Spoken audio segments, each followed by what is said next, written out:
striking thunder, my fury knows no cage. With primal roar I scream, I would like to rage. I would like to rage. Feel the power rise. In the heat of battle, see the fear in their eyes. With a heart of fire and strength untamed, I would like to rage in glory unclaimed. I would like to rage, feel the power rise. In the heat of battle, see the fear in their eyes. With a heart of fire and strength untamed, I would like to rage in glory unclaimed. From the frozen tundra to the desert blazing sun, the spirit of the wild within me can't be undone. Through every clash and fury, my spirit will engage. With a primal roar I scream, I would like to rage. I would like to rage. Feel the power rise. In the heat of battle, see the fear in their eyes. With a heart of fire and strength untamed, I would like to rage in glory unclaimed. I would like to rage. From the frozen tundra to the desert's blazing sun, the spirit of the wild within me can't be undone. Through every clash of fury, my spirit will engage. With a primal roar I scream, I would like to rage. With every roar, the ground it quakes. With every strike, the earth it shakes. In the dance of war, I find my stage. In the battle's heart, I would like to rage. Fields of endless conflict, where the brave and mighty fall, I stand a towering figure, unbroken by it all.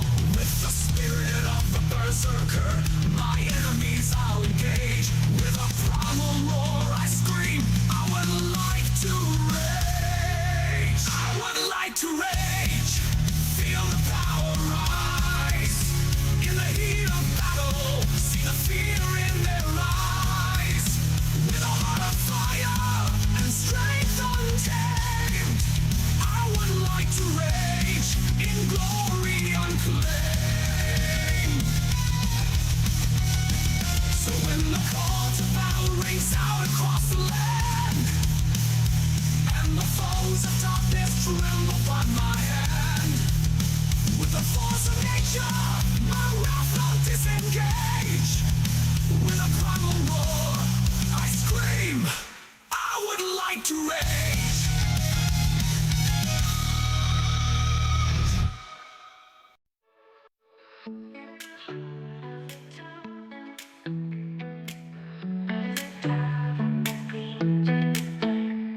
Ruby Mad Hatter, crafter of dreams, sells trinkets and potions and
Ruby's Tavern where wonders unfold, where golems pour ale and the stories are bold. With magic and laughter and the monsters roar, you'll never find a place like this evermore.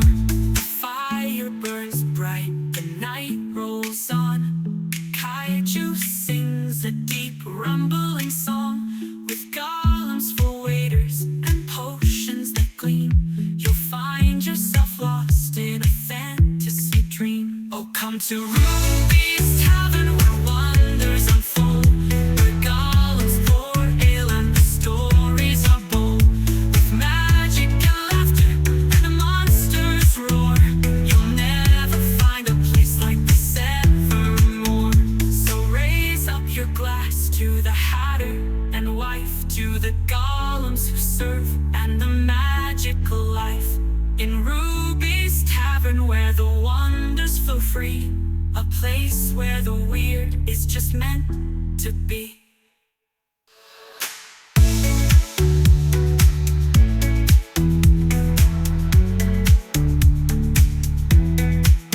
So raise up your glass to the Hatter and wife, to the golems who serve and the magical life.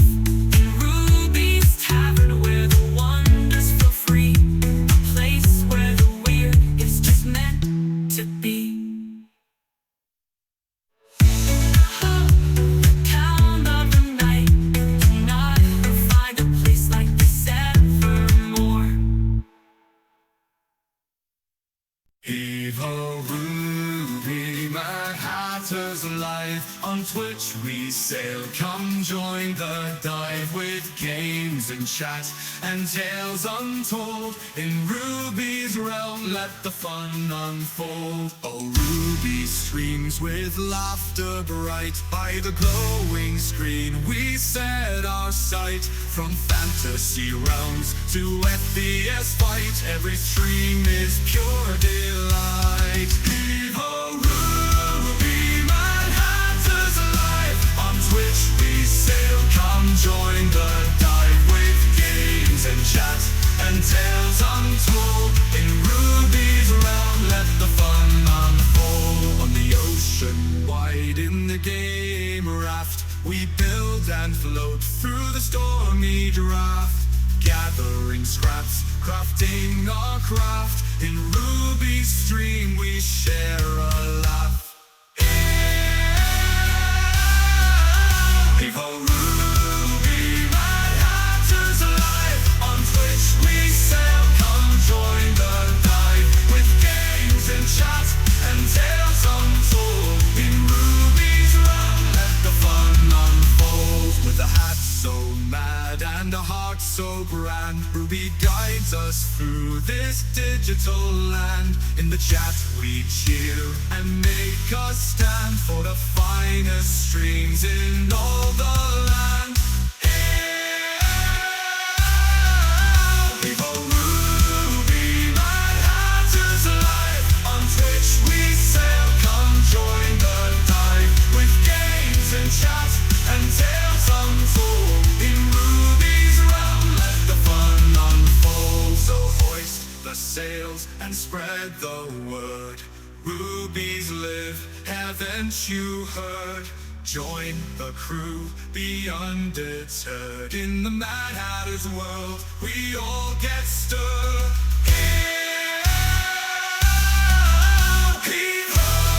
Ruby, Mad Hatter's life. On Twitch we sail, come join the dive, with games and chat and tales untold. In Ruby's realm, let the fun unfold.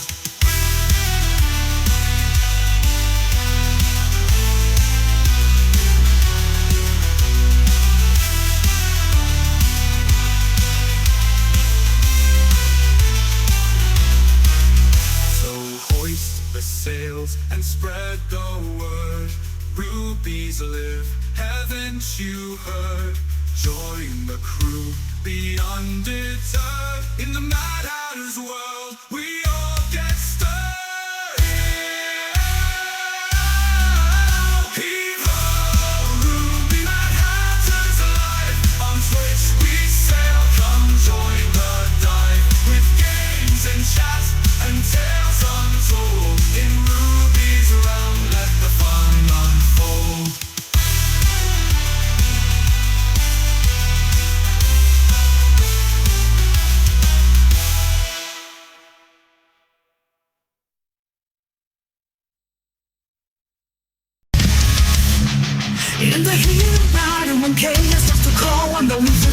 just got the power to control enemies surround us, the dangers rising higher. The perfect solution, watch them thrive.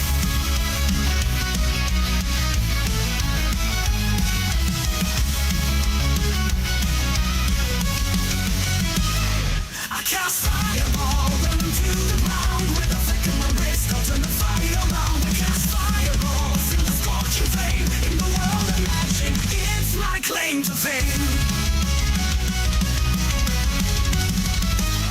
Orcs and goblins, dragons in white. No matter the problem, I've got the fiery light. When negotiations fail and the talking is done, I raise my hands and unleash the blazing sun. I cast fireball, run to the ground with a flick of my wrist. I'll turn the fire around. I cast fireball, feel the scorching flame in the world of magic. It's my claim to fame.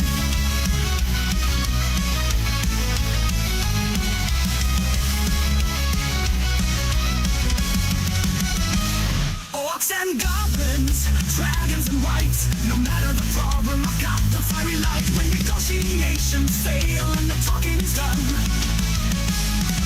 I raise my hands and unleash the blazing sun. I cast fireball, run to the ground with a flick of my wrist. I'll turn the fire around. I cast fireball, feel the scorching flame in the world of magic. It's my claim to fame. We can kick off fancy spells or charms and tricks. When the battle gets rough, I'll burn them to sticks. With a grin and a chant, I bring the fiery doom. Enemies beware, you'll eat your flame in two.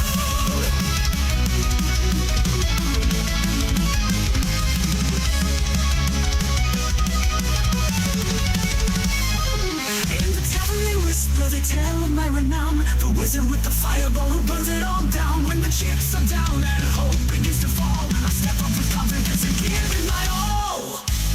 I cast fireball, run to the ground with a flick of my wrist. I'll turn the fire around. I cast fireball, feel the scorching flame in the world of magic. It's my claim to fame. So here's the fireball, the spell we all adore. In the hands of wizards, it's the ultimate reward.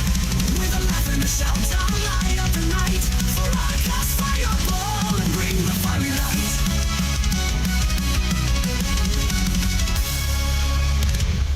In a tavern down the cobbled road, where the lanterns gleam with a warm, soft glow, the ruby Mad Hatter with a twinkle in his eye greets every soul with a heartfelt cry. Welcome to the tavern, pull up a chair, grab a mug of ale. Don't fireball my goddamn tavern, I swear! From fantasy realms to sci-fi fight, we're all just stories in the flickering light. The tables are crowded with tales untold of dragons vanquished and treasures of gold. Retired adventures to which viewers unite, sharing their legends deep into the night. Welcome to the tavern, pull up a chair, grab a mug of ale. Don't fireball my goddamn tavern, I swear! From fantasy realms to sci-fi fight, we're all just stories in the flickering light. There's the elven archer, his bow now hung, a cyber soldier whose last war was won. Wizards and rogues, warriors of old, all trading their yarns as the night unfolds. Welcome to the tavern, pull up a chair, grab a mug of ale. Don't fireball my goddamn tavern, I swear! From fantasy realms to sci-fi fight, we're all just stories in the flickering light. So raise a toast to adventures past. In the ruby Mad Hatter's tavern, we found home at last. From the darkest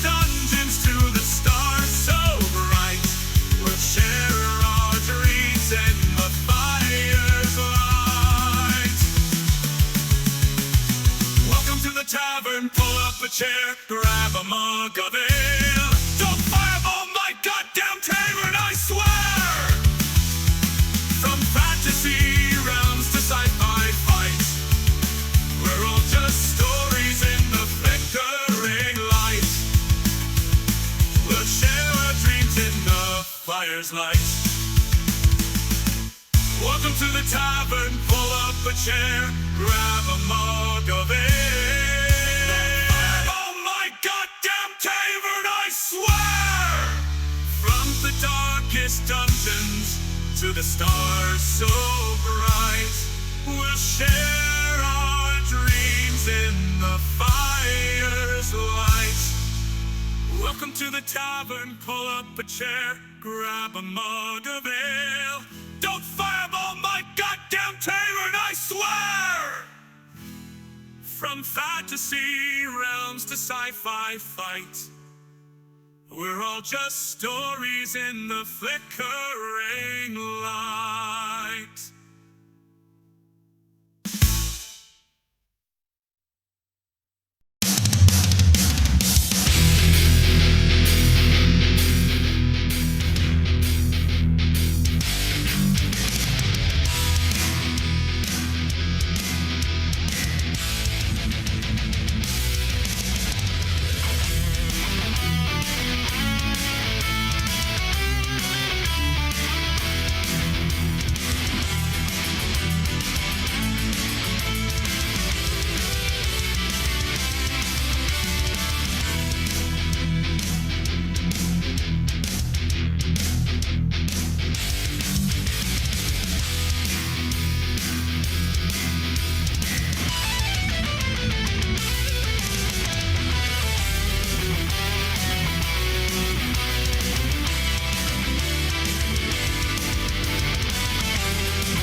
under power.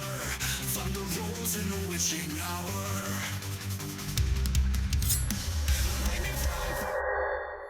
All right. Oh, I'm not here.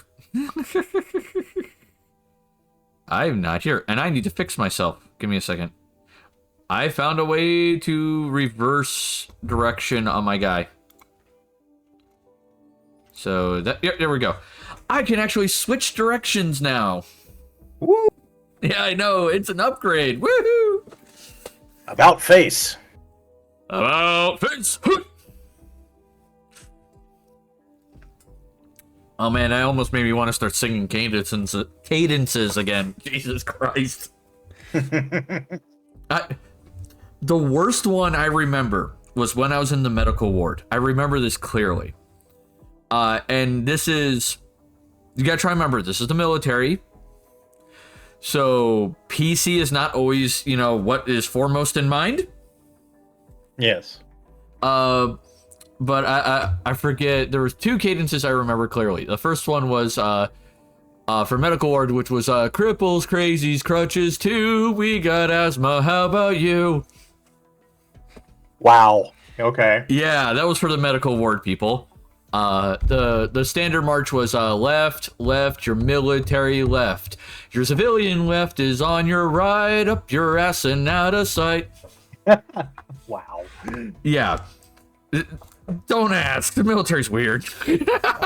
Yeah, military, fighting songs and or marching songs.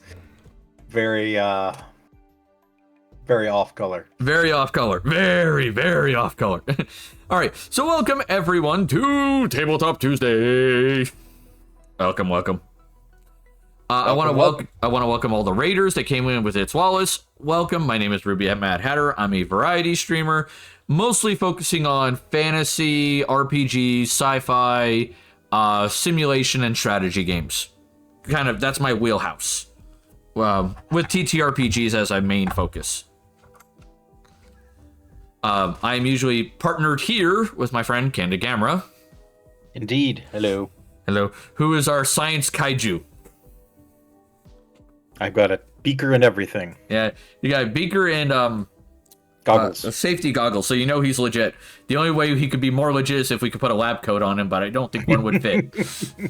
The shell tends to shred them. Yeah, that's unfortunate. I might, if I have someone redo your art, I might have them put like the shreds of a lab coat on you. It's like an option. I did make another song for the tavern that I involved your character's name in, your Avi's name.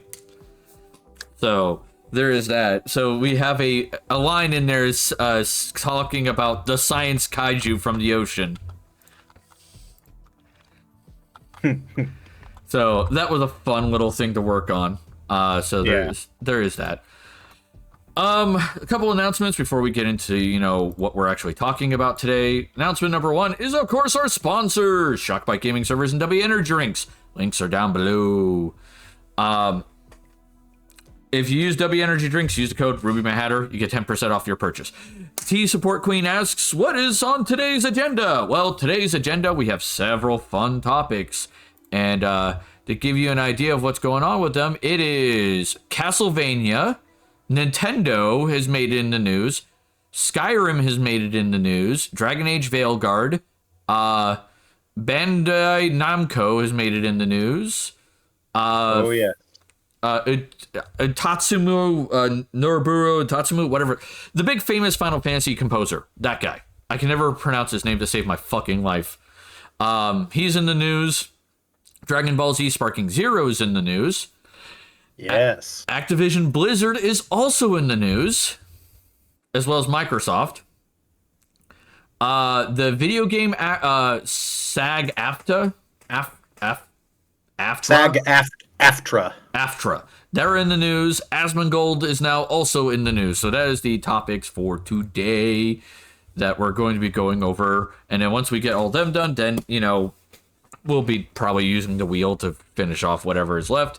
And of course, if you're wondering what game we're playing today, well, that would be, if it'd help if I actually had the game fucking loaded. My bad. Oh, I gotta switch sides again. I'm facing the wrong direction. About face. There we go. We're playing some Rimworld. If for those of you who are in the chat, you are now earning coins.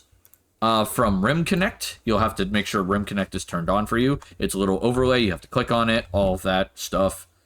Once you get that taken care of, you will be able to earn things to buy things in the store, whether to help or fuck with me. It is your choice on that one. All right. If you want to become a colonist, there is also a 300-point channel redeem. Channel point redeem that will get you also a colonist. I will customize them. You'll get a link to do it. All that jazz. All right. And of course, the last announcement, of course, is oh no, sorry, second to last announcement. I just realized there's another one. We're still doing Stellaris Aeterna Season 3. That's coming up soon because we're about to finish Alderaan soon, hopefully. And once we get both of our Chapter 1 stories, little side quests done, then we'll be starting that. I will be recording the audio for most of the intro tomorrow. And I do need to get a couple of female voices for the prologue for Stellaris Aeterna Season 3. So I need a couple of female presenting sounding voices. That's what I need. I'd help, but my falsetto is not that good. Your falsetto is not that good. No, but you could help with the other voices because I do need. I have a few others that aren't gender specific. Well, let me know when you're doing that. I'll see if I have time. My next couple of weeks is a little, yeah. Well, I mean, as long as we get the video out like a week before we do Stellaris Aeterna Season 3, then we're good. Yeah. That's kind of my goal. And then, of course, the last announcement is if you happen to be watching this on YouTube, because I upload these videos to YouTube later in the week, please like, share, subscribe, and comment down below. Why? Because this pleases the Omnisaya. As Inquisition would put it, 0111011111. Yes, we love the YouTubes. All right. So we're getting the colony up and started. Let me get the news going. Where are you? I'm trying to find it. All right, so the first one I wanted to cover was a game that's kind of close, near and dear to your heart, I believe. For the skull throne, blood for the blood god. Inquisition is announcing he's here. I believe you were a Castlevania fan, were you not? I am a huge Castlevania fan. Okay, Yes. I can never remember which one of my friends are like giant Castlevania fans versus not. So the Castlevania Dominus Collection, a 5-game bundle, is received a new update for October. The patch addresses several bugs across numerous Castlevania titles in the collection, but is reintroducing a minor glitch that will surely appeal to the speedrunners of Castlevania Portrait of Ruin.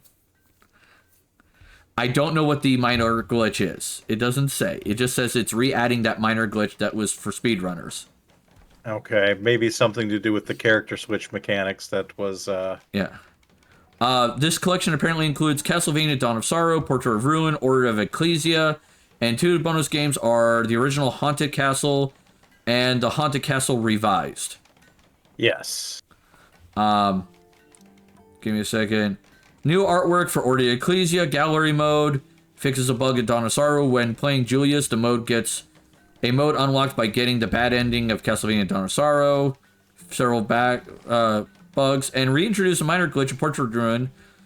The patch notes jokingly referred to it as a feature, not a bug. Yes. The update allows players to save their screen mode preference in Steam version, so on and so forth. I'm looking for the bug. I want to know what the hell this bug is. Castlevania Symphony Night is going to be in the Requiem collection. So that's apparently coming, or it has already come. I'm not sure. It is out. Yeah, the Okay. Requiem collection was previous. Dawn of Sorrow, Portrait of Ruin, Steam version. Yeah, I don't see the bug. It does not mention the bug, but apparently they re-added a bug for, hilarity's sake. And I'm kind of glad for that, because sometimes those bugs in those old games gave the game character. Mm-hmm. It was just like, oh, that's like, it's like, and some bugs are like frustrating and you want to pull out your hair, and others are like, that's kind of amusing. Do it again.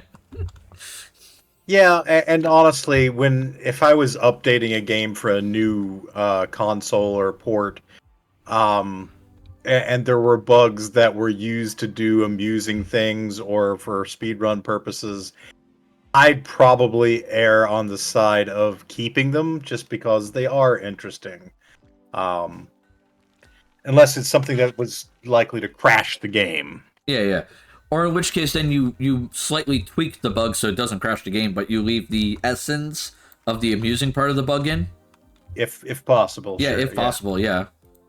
So there is that. All right, let me see. I have orders, which is not cut points. There's. But yeah, I've been playing the Dominus Collection a little bit so far. The only reason I'm not playing it more is because I bought it for my Switch, and I prefer to play it on the big screen downstairs. And I just haven't been spending a lot of time downstairs lately. But yeah, Order of Ecclesia is one of my favorite all-time. It's probably my second favorite official Castlevania game after Symphony of the Night. I'm about to say something that may upset people, but it is reality. I have never beaten a Castlevania game. I mean, that's not that unusual. And I have not played most of them. Like, I've maybe spent 5-10 minutes on the first, like, 2 or 3 Castlevanias. Mm-hmm. And that's it. I haven't touched Symphony of the Night at all. Well, see, that's where you're critically flawed, I think. Well, it's just, I never get around to it. It's just like... It's always, like, on my 2 playlists, and then, like, I forget about it, and I'm just like, fuck. Here's the thing that I will say. Castlevania 1 is neat, but it's Nintendo hard. It's worth playing a little bit and then just kind of getting a feel for it. If you like a Nintendo hard platformer, I don't. Great. But, you know, otherwise, yeah, I think that one's missable, honestly.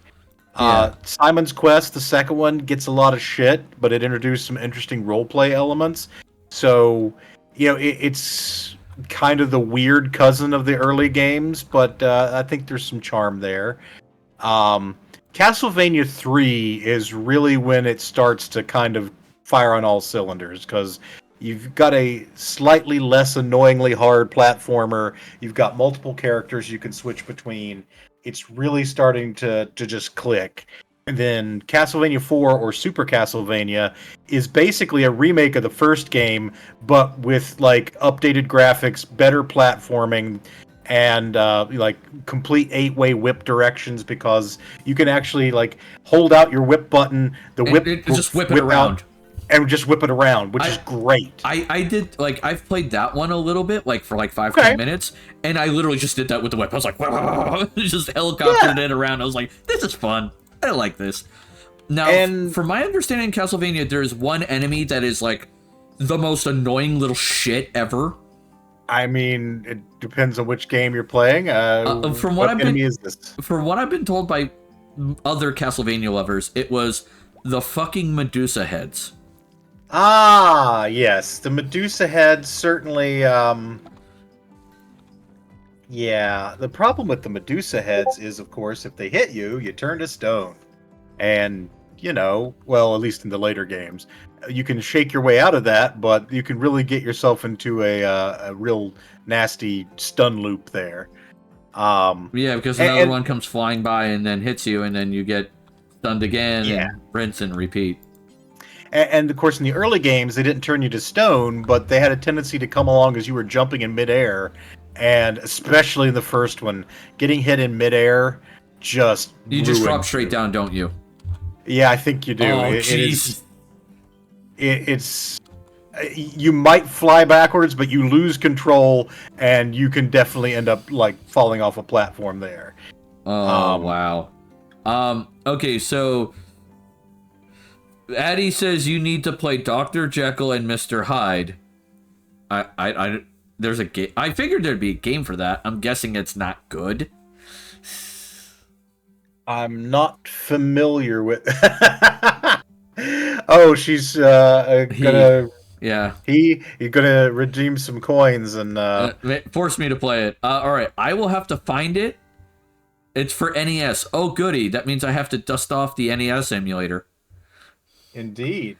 I haven't touched that thing in a while. Okay, let's see. December 4th to be the December 11th will be Dr. Jekyll and Mr. Hyde NES game. Got it. All right, it's been added. Wait a second. That's ringing a bell for me. Okay, I will say this, Addy. You may get your points refunded because if Gamera and others like of my my mod team veto it, they can veto it. It can be gone. They do have that option. Oh, I need to fix you.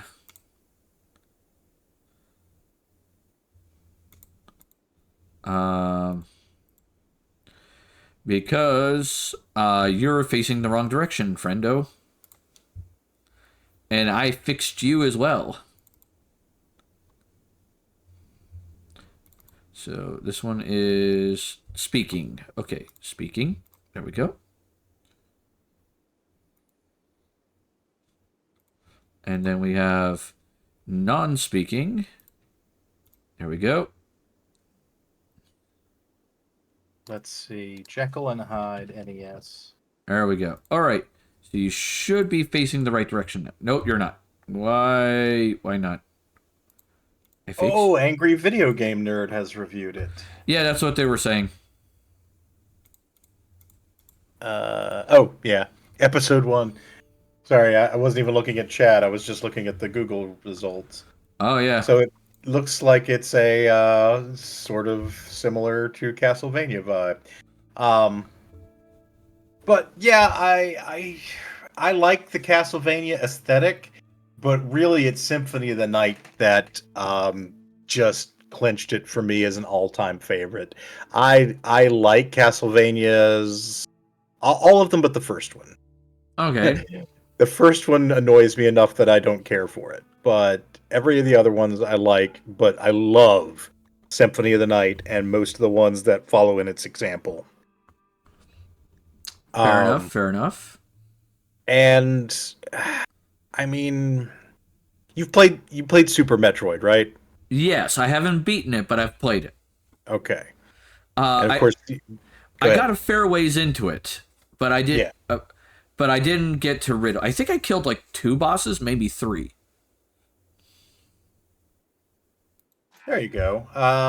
That's pretty decent, and you've got a feel for that. But basically, imagine that, except instead of a sci-fi setting, you're talking gothic horror, and add role-playing elements. You actually gain in levels and can equip different equipment. It's not just like, oh, I found this upgrade, now this upgrade is permanent.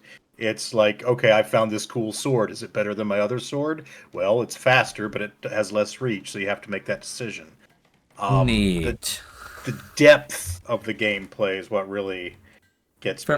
Fair enough. So, speaking of emulators, and Nintendo, because we were talking about both, Nintendo has gotten into trouble. Wait, Nintendo got into trouble? Yes.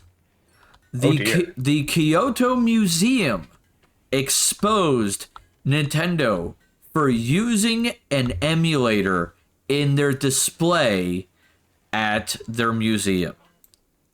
Oh. Which is a big no-no. Like, if they were using, like, a custom emulator, that would be fine. But in this case, they were found using, they wouldn't say which one, but they said a popular common internet emulator. So the ones they're trying to shut the fuck down all the time, they got caught using for a museum piece. The ones that they, in fact, have gone after YouTubers recently for using, and not just emulators, but like hacked versions of games. Like they will sometimes put strikes on videos because someone's emulating their game or using like a hacked ROM through an emulator. Yeah. Images and videos of the museum making rounds on the internet showcase what seems to be a SNES controller hooked to a PC running the emulation. Yep.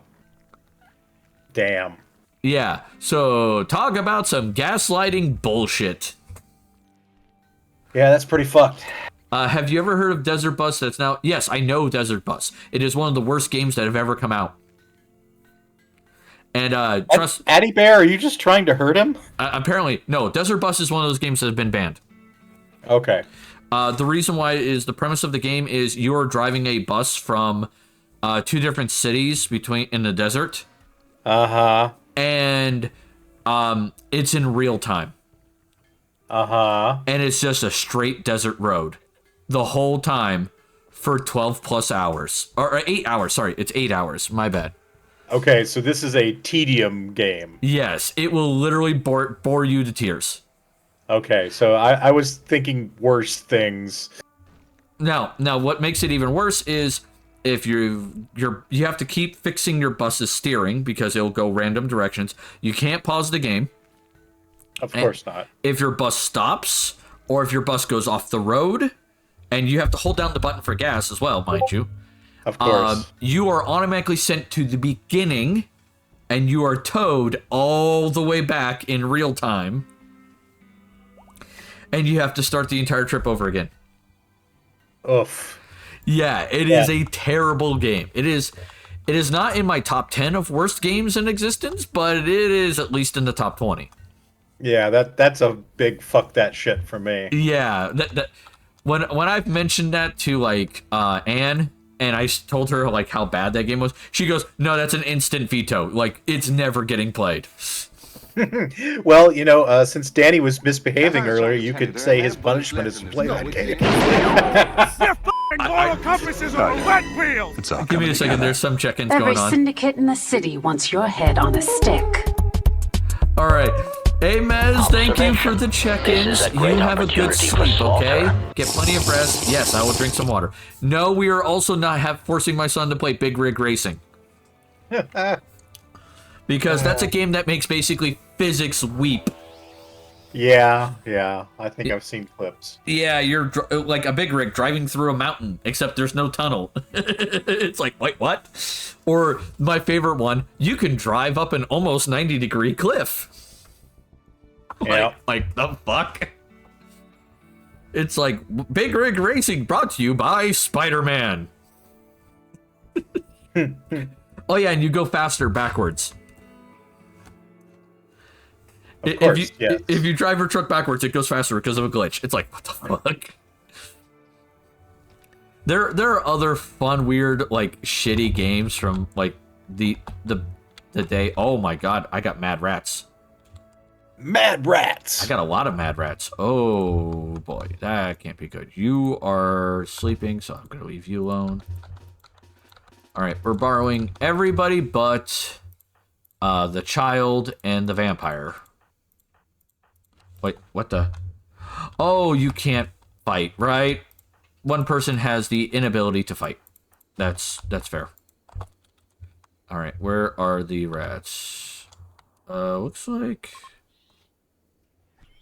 Oh, there's one over here. Oh, they're fighting a guest. I don't care then.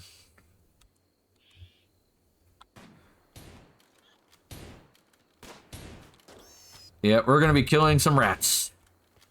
But yeah, you could definitely do worse than to do some Symphony of the Night emulated on stream sometime. I'm not against the idea. I feel like that could be interesting. That and like Super Metroid, like actually beating Super Metroid. Because I've never done that. Cheshire, you have been injured. Okay, yeah, you could just go get healed. Is there anybody else? I think everything is dead. Okay, off you go, guys. All right. But yeah, so Nintendo got caught emulating. They've gone out of their way to go after places like MU Paradise and Love ROMs, for saying that all they are is piracy websites, things of that nature.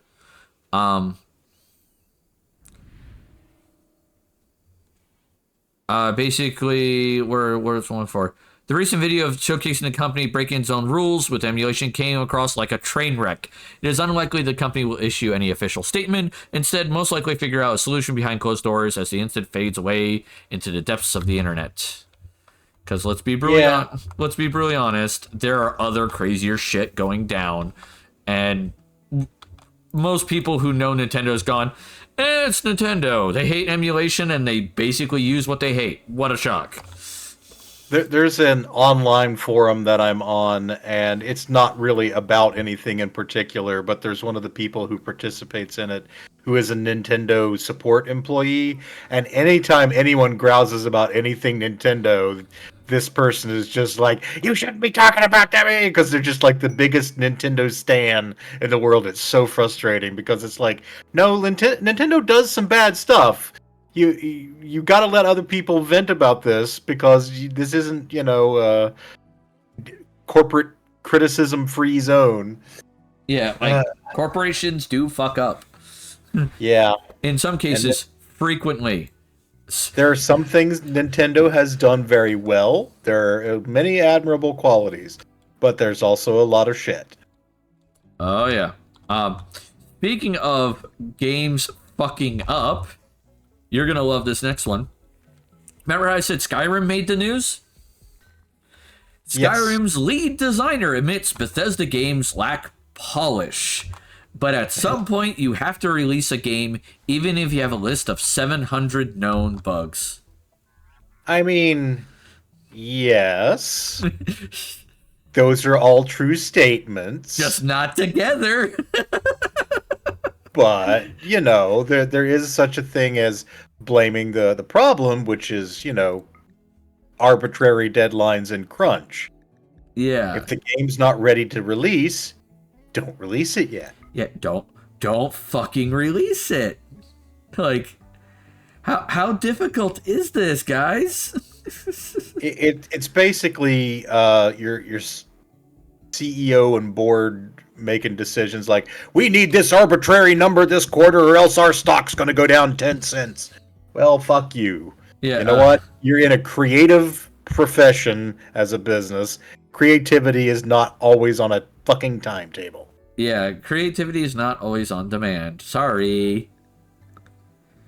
It's just like, oh my god. But yeah, so they're talking about that, and some people have gone like, hey man, heads up, this could be a problem, because he stated this when being questioned about Elder Scrolls 6.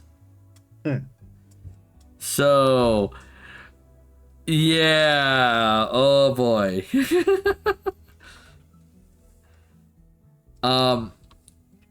So several jokes people asked him was like, are we going to be able to pick up items? And when we interact with them, they immediately float a few millimeters into the air. Will your companion at some point jump scare you by offering you some trash in the middle of battle? And third, land swimming. It's like, for those of you who have not experienced the Bethesda game, which I don't know how many of you in my chat have, it is a unique experience. Bethesda games are where chemistry, physics, and reality goes to weep. Yeah. It's just, what the fuck is this? It is kooky, it is crazy, but that's also part of the charm of it. Because you're like, oh, this is what we're dealing with. This is cool. This is funny. Haha. It's kind of kooky. And that's fine. As long as you understand that's what you're signing up for. Yeah. Because, like, I understand that for a while. Anytime I load up a Bethesda game, I know I am signing up for basically bugs. And at some point, I'm going to need to use mods to fix as many of them as I can. Right. I have not met a single person who, if they play the PC version of the game, mind you, the PC version. Right. I've never met a person who doesn't play with mods. Yeah. On any Bethesda game. I know that the modding community for those is just huge. They are, Skyrim is still #1 for mods on Nexus mods. I do not doubt that. Yeah, and it's not by a small margin. It is a very big margin. Like, I think it was, which one was it? I think it was the original Skyrim, might be special edition. Let me double check. Because it's been a little bit since I looked. It is kind of kooky, kind of crazy. All right, I will go with that. There we go. Oh, we got a Twitch drop. Wizen, you sent me medicine. Thank you, buddy. I appreciate that. So would you like to know what... Okay, so I'm going to just say the top 5 games. All right, out of the top 5 games on Nexus Mods, how many of them do you think are Bethesda games? In terms of number of mods? In terms of downloads, in this case. Oh, downloads. Yeah, downloads. Because it organizes it by downloads. I'm going to say out of the top 5, 3. 3. Wiseman said if you want just basic Skyrim experience, there's still graphical mods you can mess with, and even then, if you want basic, there's still community patch fix that fixes so many bugs. You are not wrong, sir. You are not wrong, my friend. Not wrong at all. All right, you said 3? Yes. You are incorrect. Is it 4? It's 4. Skyrim Special Edition, Skyrim, Fallout 4, and Fallout New Vegas. Fair. All right. Cyberpunk 2077 is number 5. Okay. All right. Number 6 honestly surprises me, but it shouldn't. It's Stardew Valley. Yeah. Number 7 is Oblivion. Number 8 is Baldur's Gate. Number 9 is Fallout 3. And number 10 is The Witcher 3. Okay. So, a lot of cool stuff there. I'm trying to figure out what I'm going to do, because I want battle droids, but I need that. What am I needing?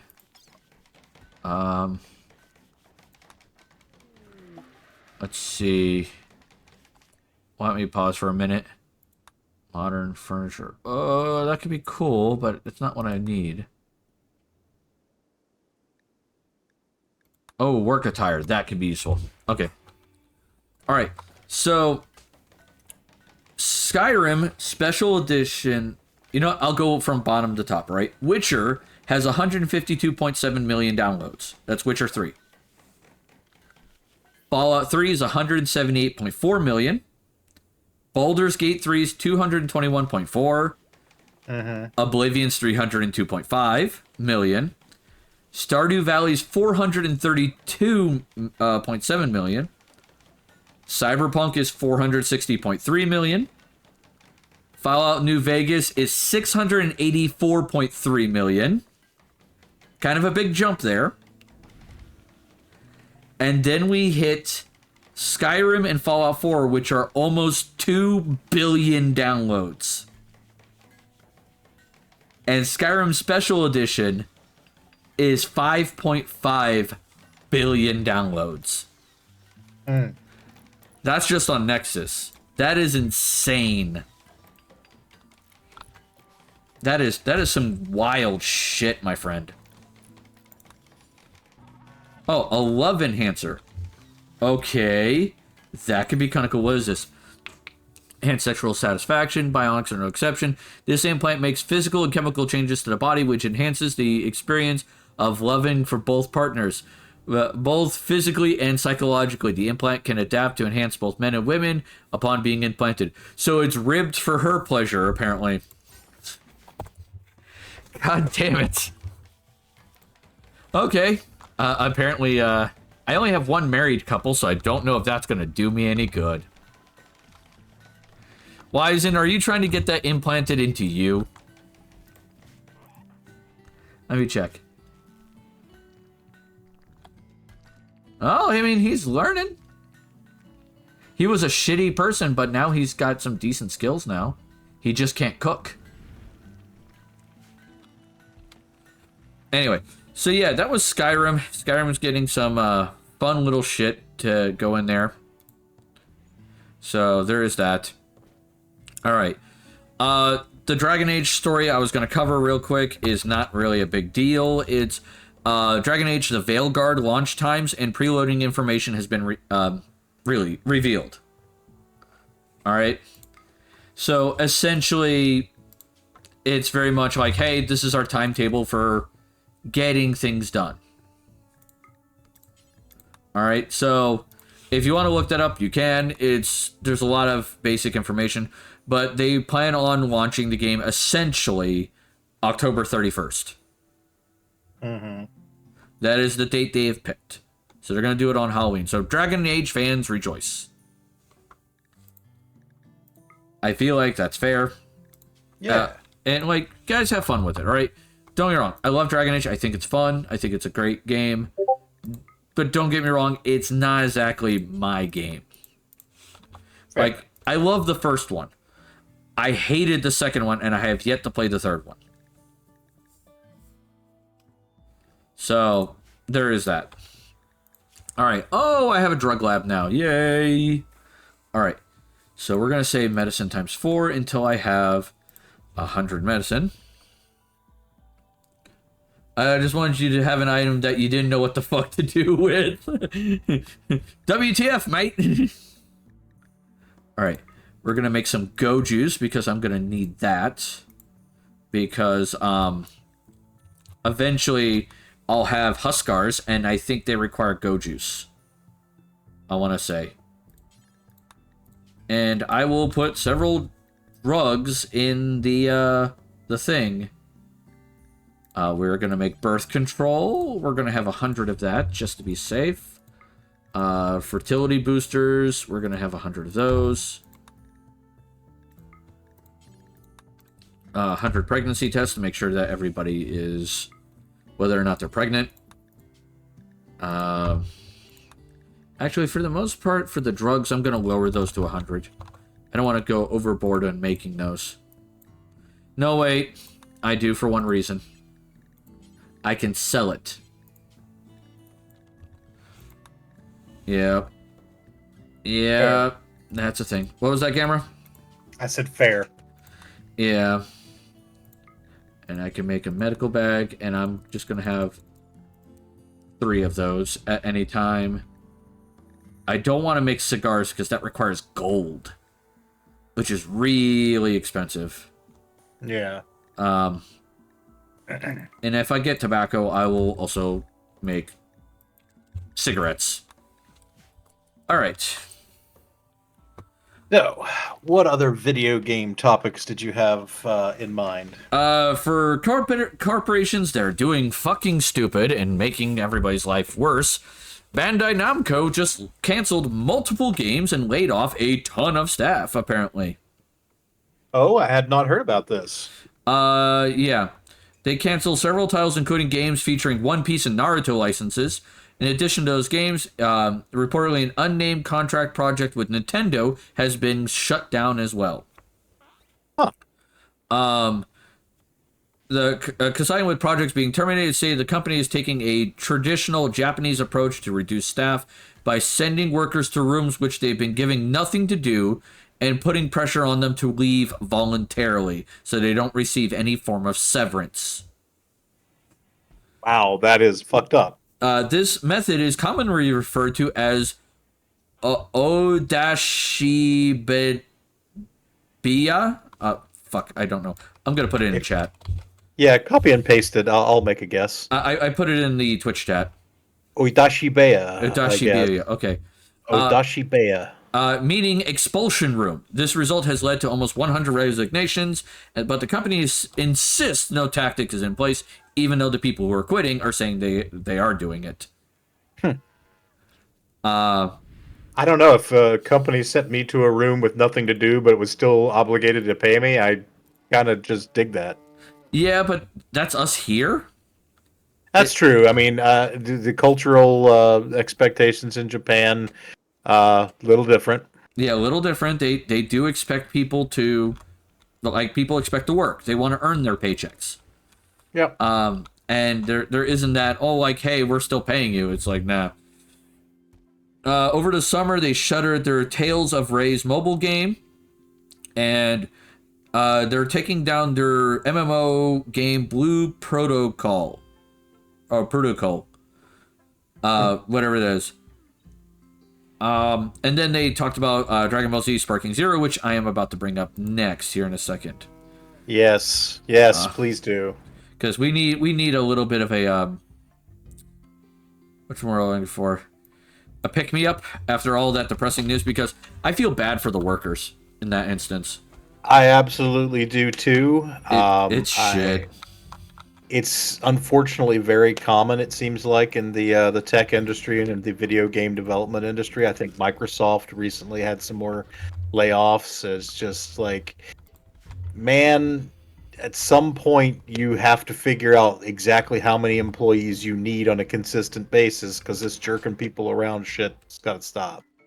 Yeah, because it's not helping. Or at least when you hire them, say, hey, we're hiring you for this one game. Once this game's done, you will need to find work elsewhere. Or, you know, we may opt to keep you, but it's not guaranteed. That way you can, you know, kind of make a plan. Yeah, like plan ahead. Give people a chance. It's just like, fuck, man. Yeah, I mean, it's especially nasty with the video game industry, like pushing people like, oh, it's crunch time. We have to meet this deadline, so we want you to all work 100 hours a week. And, you know, okay, we got the game out the door. You're all fired. Bye. Bye. Yeah, fuck off. You get, especially when like some of these video game companies have their hiring contracts that say, congratulations, if the game does well, you get a bonus. And then they fire you before they find out if the game's done well. So that way you don't get your fucking bonus. Crunch time is ableist. I would agree, Wizen. That is a fair statement. It's exploitative. It's ableist. It's awful, and it is in service to essentially a handful of people making a little more money on their bonuses. Yeah, it's shit. It is shit. Well, speaking of happy news, Dragon Ball Z, Dragon Ball Sparking Zero has sold 3 million units in one day. Okay, so full disclosure, I bought this game, I pre-ordered this game, and not only the game, I pre-ordered the goddamn Ultimate Edition, because holy shit, have you looked at the trailers for this thing? I have not looked at the trailers, I've watched other streamers play it. It is by far and away, from what I've seen, because I played the Budokai games back in the day. This is the best DBZ game I've ever seen. Yes. It looks amazing. I wish I could have it, but I am broke as fuck. Wizen, we're talking about Dragon Ball Sparking Zero. Yeah, It is the latest in the series of the Budokai Tenkaichi. It is a fighting game. It is a fighting game that captures the style of combat from the Dragon Ball series, all of them, basically. Yeah, but also not just that, but it feels like the show. It does, and honestly, I'm only a little ways into it. I've played it for maybe a couple hours, but holy crap, it's so good. Like, there's so many little lovingly crafted Easter eggs. Like, for example, every character has a throw animation, and they use that throw animation to, you know, toss people around. And it's kind of standard for a fighting game to have a throw. And that's not that big a deal. But some characters have specific variant throws.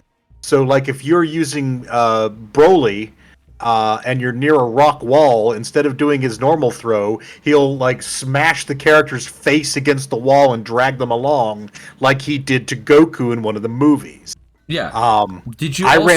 Oh, sorry. I had one more example. I ran into this the other day when I was playing the Goku like single player story mode, and I got to my first fight with Final Form Frieza, and I did the throw, and instead of doing my normal throw, I grabbed Frieza by the tail, and then it cuts to a close-up of Frieza's face in horror, just like the show, and then I spin him around by the tail and throw him, and it's amazing.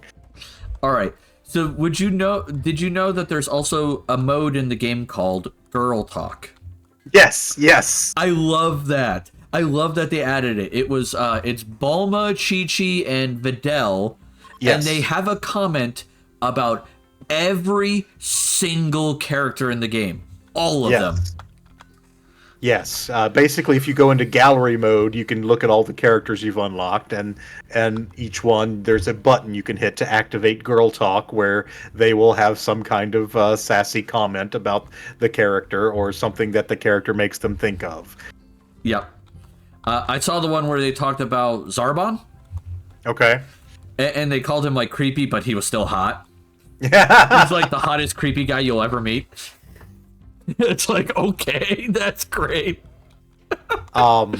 There are also a number of videos you can find on YouTube that have like the unique like pre-fight dialogue and post-fight dialogue. So like Oh no. most characters will have something generic that they say, and it just kind of works for anybody. But if you have certain characters facing off against each other, they'll have something specific to say. So like one-armed Gohan from the dark future where the androids killed everybody except him and Trunks, if he encounters some of the modern characters, they'll have like unique reactions like, "Are you Gohan? What happened?" That kind of stuff. And then like in the normal battle modes, you can pick up to 5 characters for your team that you can switch out to. And if you pick certain teams of characters, you also get like unique dialogue or things. So That's cool. If you pick all 5 members of the Ginyu Force, Oh they'll do their fucking Ginyu Force pose. Yes, that is fucking great. I need to see this. I need this in my life. My favorite one is like you can pick Goku, little Goku from like Dragon Ball, little Goku from Dragon Ball GT, and little Goku from the new series Dragon Ball Daima, and then Goten, who looks like little Goku, and they each have some comment about like, hey, it's weird that there's a lot of us here. Like one of them says, "Oh, I bet one of you's just Puar trying to trick me," or Oolong, and but Goten's line is like, "I think I really belong here," because he's not a Goku. Oh, I love it when game designers put in little things like that. Yes, It's so fun. that's the thing. It is so fun. They did such a great job just like figuring out, okay, what little Easter eggs can we work in here? Oh my god, that's great. And the mechanics are surprisingly like I can do a quick, I've been able to do okay fighting, but there's like a lot of depth there that it's going to take me just lots of time to master. And you can have like giant opponents in this game. So like one of the fights that I had to go through was Goku versus Giant Ape Vegeta, and that fucked me up. That was such a hard fight. I can imagine. But yeah, it's a well-designed game. The variety of characters is incredible. You've got all kinds of like different outfits and accessories. You've got equipable items that apply in most modes where you can like, oh, you recover health a little better, or oh, you hit a little harder, or your key abilities cost a little less key, that kind of stuff, which is nice to have that customization. But yeah, it's just really impressive. And of course, all the voices are great. Yeah, just so good. That is just amazing that they did that. Like they didn't have to do that, but it adds so much to it. Yeah, that's the thing. This feels like the best possible Dragon Ball Z game, and I really appreciate that. Oh yeah, and that's great.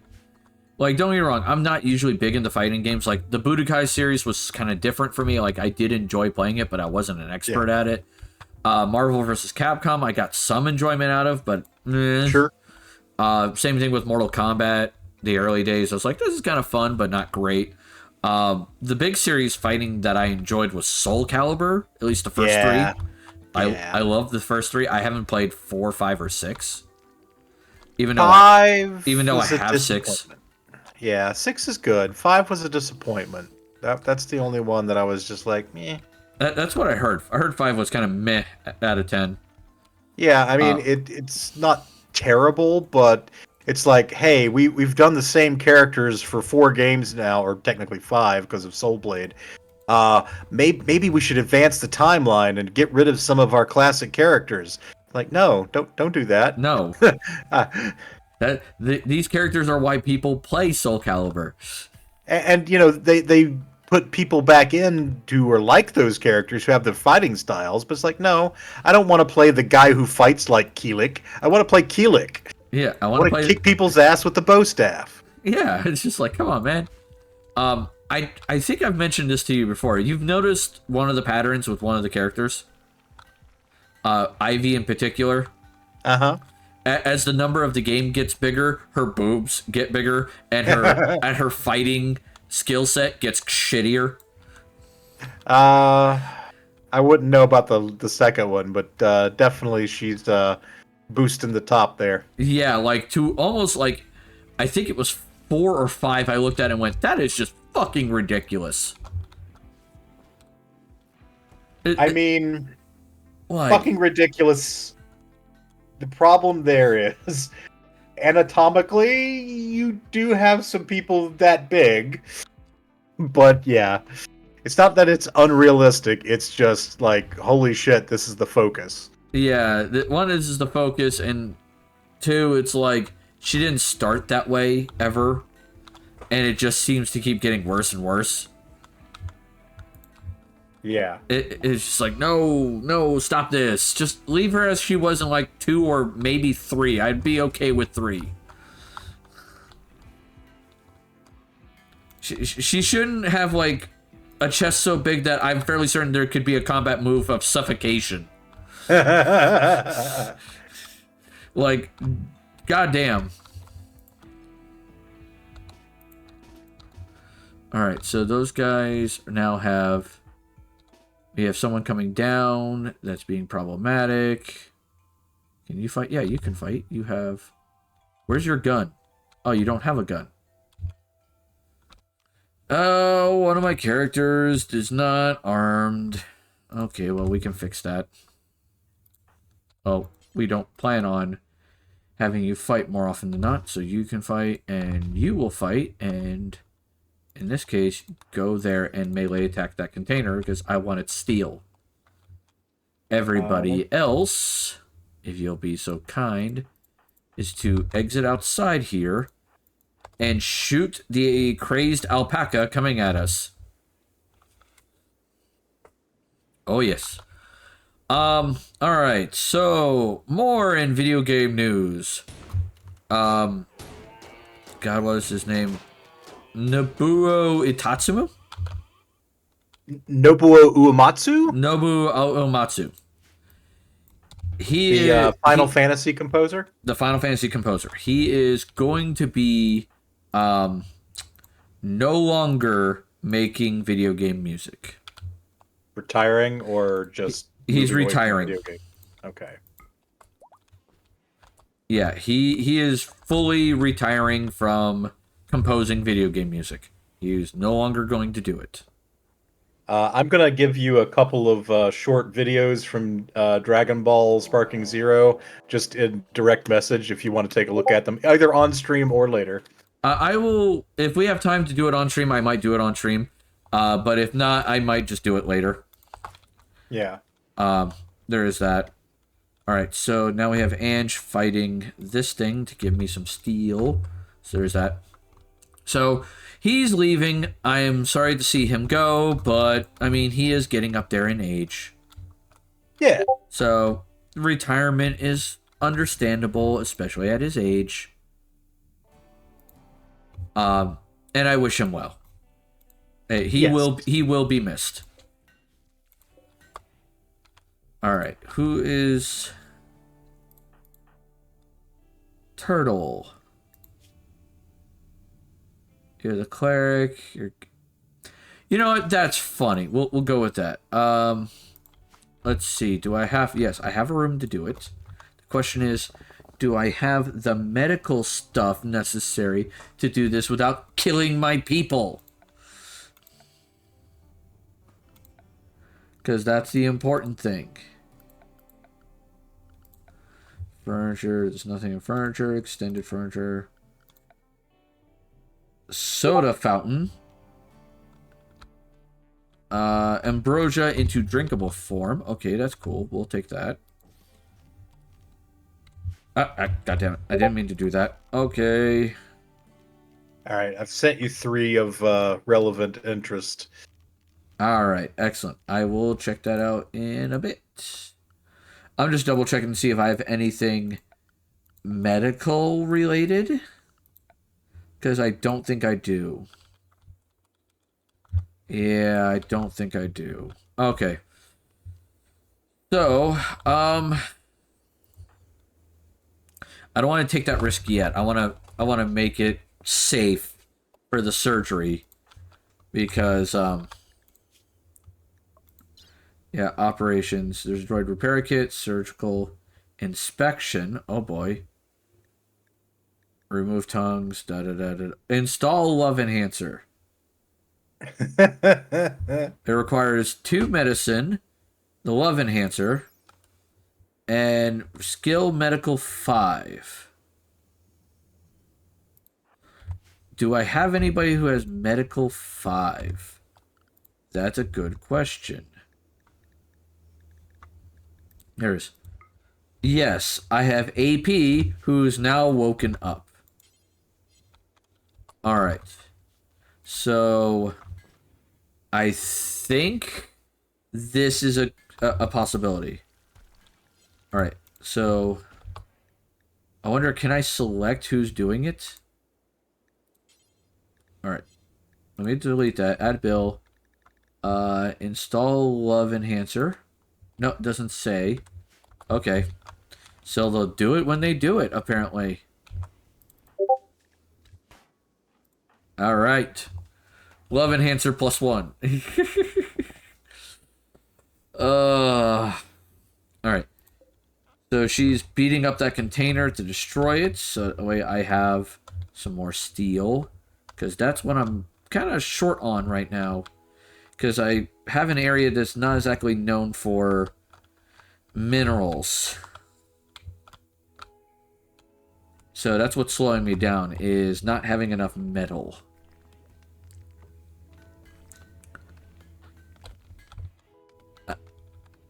That's a lot of flowers. Yes.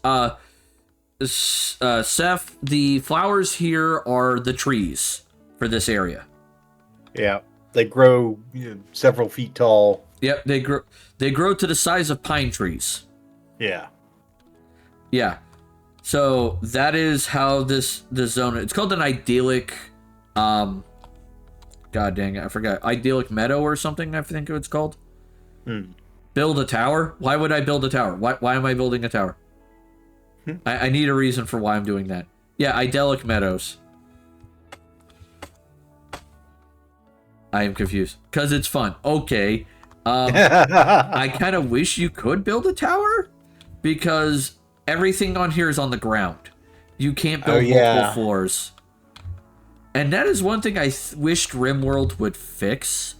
Is that you could build taller buildings. Because Dwarf Fortress has, like, Z levels, right? Yes, Dwarf Fortress has Z levels. I remember that. Rimworld does not. Okay. So, there is that. And that's kind of disappointing. But yeah, I'm waiting for the steel miners to give me the almost 2,000 steel. That's 40 components. That's more of that. I could tell it to do all kinds of crazy shit. Can't do chocolate yet, though. Which is really weird, but I'll deal with it. But I want to see a tower. I don't have a tower. I'm sorry. I could build turrets. I could build, like, turrets and shit. Alright. Did you finally break that? Yes, you did. Cool. Alright, there's... Oh, you need food. Go get some food. You need food and rest. So, once per day, I will send Angel Woman out to go destroy something metal in the field. If I can find one. Appease the viewers. I wish I could! What is this? Steel. You've sent me steel. Why is it always appearing there? I don't know why. That's really weird. It's dropping it there. Maybe that's the geographical center of the town. Maybe, but there should be a way to like all these others have things where you could choose where it spawns. This mod is the only one that doesn't, which is really kind of weird. I mean, considering that it works and you don't have to spend actual money for the currency, I think you can live with the delivery issue. Yeah, I could live with the delivery issue. It's just, it's more of me finding it interesting that it's not working. This is not me complaining that it's not working. It's more of a, that seems weird. Because everything else works just fine. This doesn't. Why? All right, patience. Oh, here we go. AP's doing the surgery. Turtle, do you get to live? All right, he's sedated. Did it succeed? He's got the love enhancer. All right. Turtle wants you to ride in his love wagon. Guess he's coming out of his shell. Yep. I'd like to see you give Dwarf Fortress a tie. It's released on Steam, and Dwarf Therapist works with the Steam version. Nice. Yeah, I haven't played Dwarf Fortress in a long time. Let's just leave it at that. It's been a while. All right. So on to more news. Activision Blizzard antitrust lawsuit has now been settled between Microsoft and players. So the industry buyout has been finalized, and Microsoft paid $75.4 billion. There was an antitrust controversy involving it, and they settled. We're trying to see what they settled for. Give me a second. Creators of Xbox Pass, blah, blah, blah. I'm not seeing what they settled for. They may not have had that openly said yet. Yeah, and sometimes the terms of settlements aren't fully revealed to the public. Wait. Someone streamed WoW. Wait. Are you saying the person running for president streamed WoW? Don't tell me. Wait, what? Oh my god, that's fucking wild. Alright, so you know how Tim Waltz is at a rally right now? Yes. Someone streamed alongside with it on the official account for their campaign, World of Warcraft.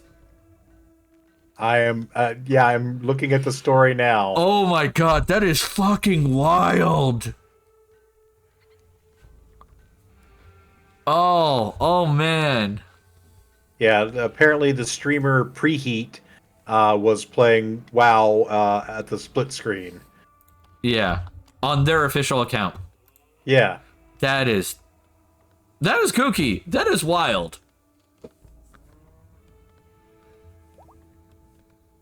Okay, go them. Jesus. That's cool as hell. Well, now that I know that the Harris campaign has a Twitch account, I'm going to go follow that, obviously. Yeah, obviously. We are in, I think because we are in the weirdest timeline. I can agree with that, friend. This is wild. I remember back in the late 2000s, the governor of Maine, she got into trouble because people found out she played World of Warcraft. Huh. And some people made that kind of like a big deal. Yep. And I'm sitting there going like, really? I mean, people don't associate politicians with video games just because most of our politicians have been very, very old. I will say that I have been aware that, like, Alexandria Ocasio-Cortez, AOC, she does stream video games from time to time. Yeah. And then, of course, when they announced Tim Walz as Harris's VP pick, apparently it was noted that he was such a big fan of the Sega Dreamcast that at one point his wife had to take it away and hide it from him. Which is just like epic gamer moment, you know? Yeah. Yeah, I love it. Oh man. Oh. And what a good system to be a big fan of, man. The Dreamcast was an excellent, underrated, short-lived system. I think it just had bad timing. It did have bad timing and not enough strong game library support. Yeah, and some of the game library it had required online connections, and the online connections for the Dreamcast was kind of shit. Like one great example is God, what's the name of the game? Phantasy Star Online.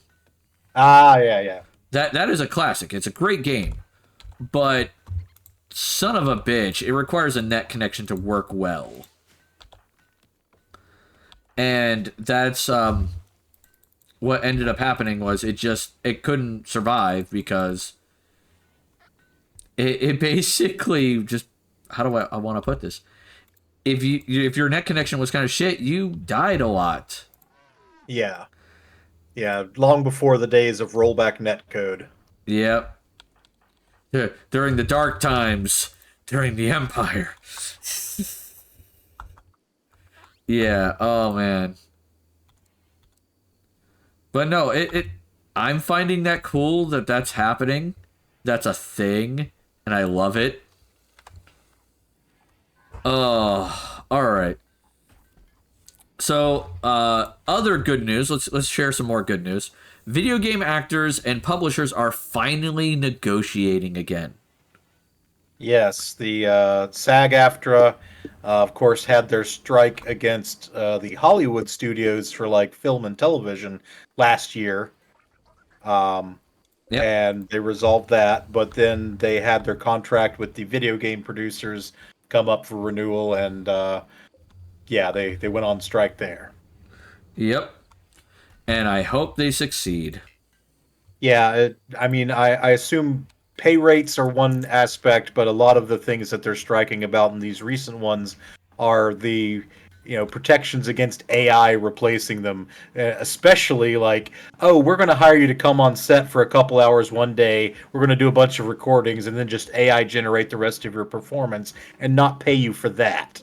We're just going to pay you for the one day. And they're like, no, fuck that shit. Yeah, and they are right to do so. Yeah, and some companies were trying to write it so that way they could AI voice you in future games without your permission. Yep. Like, and when I say that, I'm talking about getting some of your voice acting from another source. Not even having you come in and record. Getting your voice acting from another source and using that to make your AI voice. That's no bueno. Yeah, so I'm very glad that the companies are back at the negotiating table.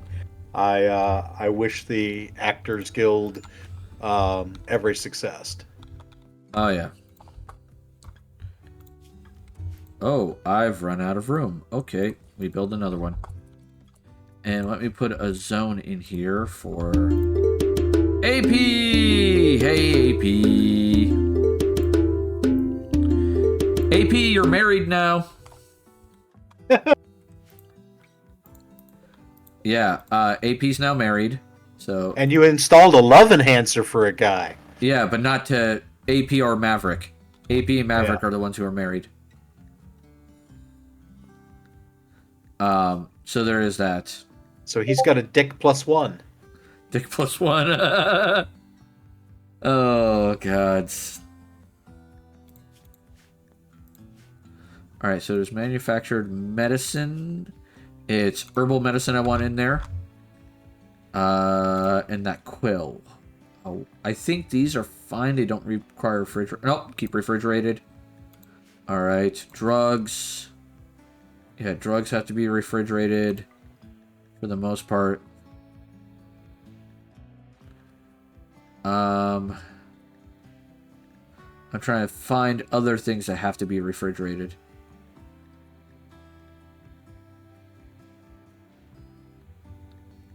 Uh-oh. That's great reference wise, and I haven't Oh watched those no. movies. Next. That is not One his book! Swedish. It's not mine! No, use it on him! Oh. One book. My Sweetest Maid Penis Enlarger Pump and Me by Austin Powers. This is my jazz. That sort of thing's not my bag, baby. Yeah. Oh god, that was definitely a weird movie. I love all three of them. I do need to rewatch at some point. I mean, that's fair. Okay, Wart needs to go in there. That's the problem with like figuring out what needs to go in here versus not, because it's like shit. I think that's everything. Yeah. Okay, cool. All right. But yeah, they're back at the negotiating table.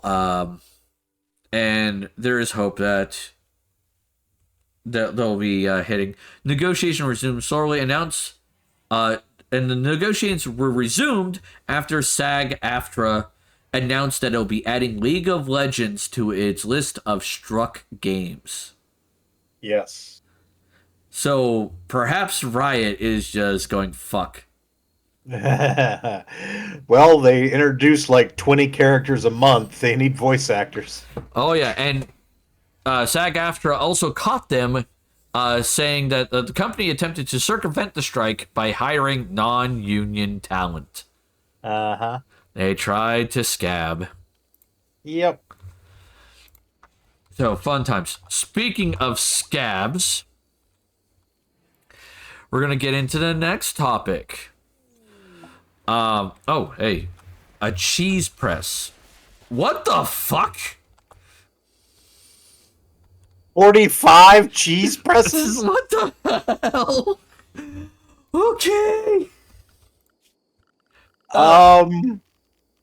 Huh, yeah, shit. All right. We are going to install at least one cheese press. Cheese for everyone!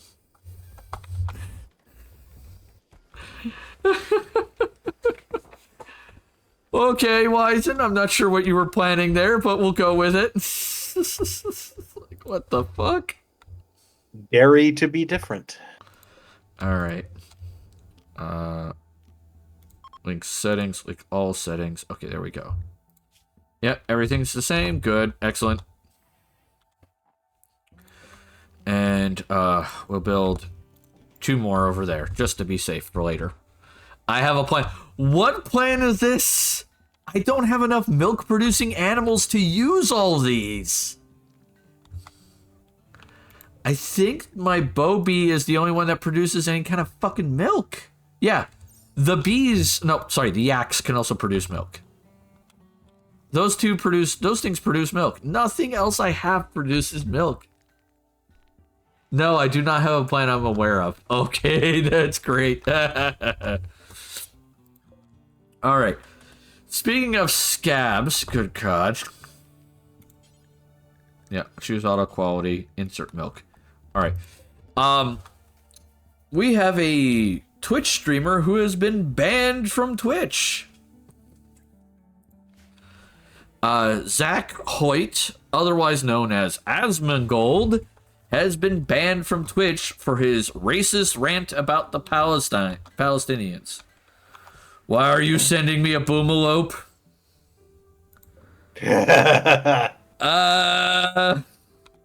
Yes, Wizen. For real. Asmongold has been given a 14-day ban. I will say at this point that it is frustrating to me that Twitch calls them bans when they're very clearly suspensions. Yeah. And like with most popular streamers, I am not holding my breath on this one.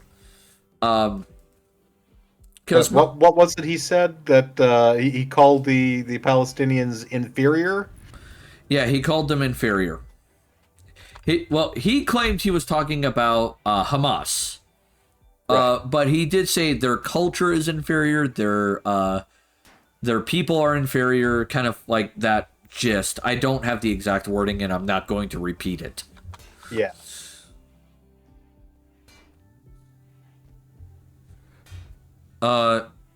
That's half his subs gone because they'll expire if the renewal date comes and the streamer is banned. That is true. He loses those subs for those 14 days, but the question then becomes how many of them will immediately come back the first day he restreams. Yeah. And But this is hopefully Oh, go ahead. Go ahead.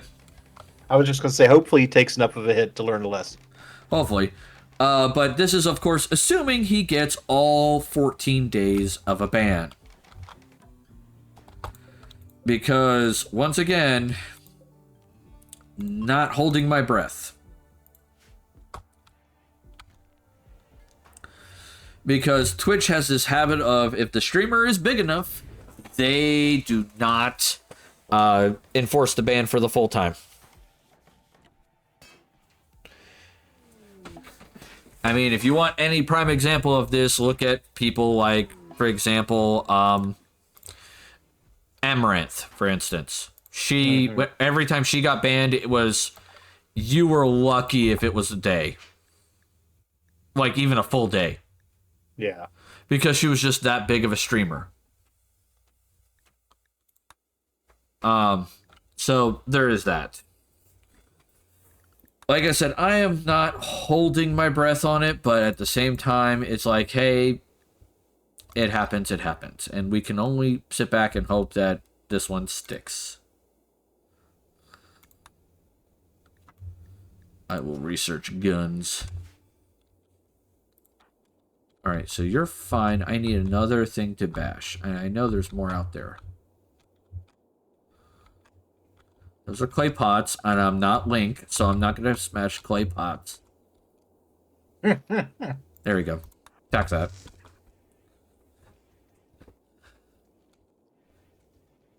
This is fairly high profile, though. I wonder if they'll...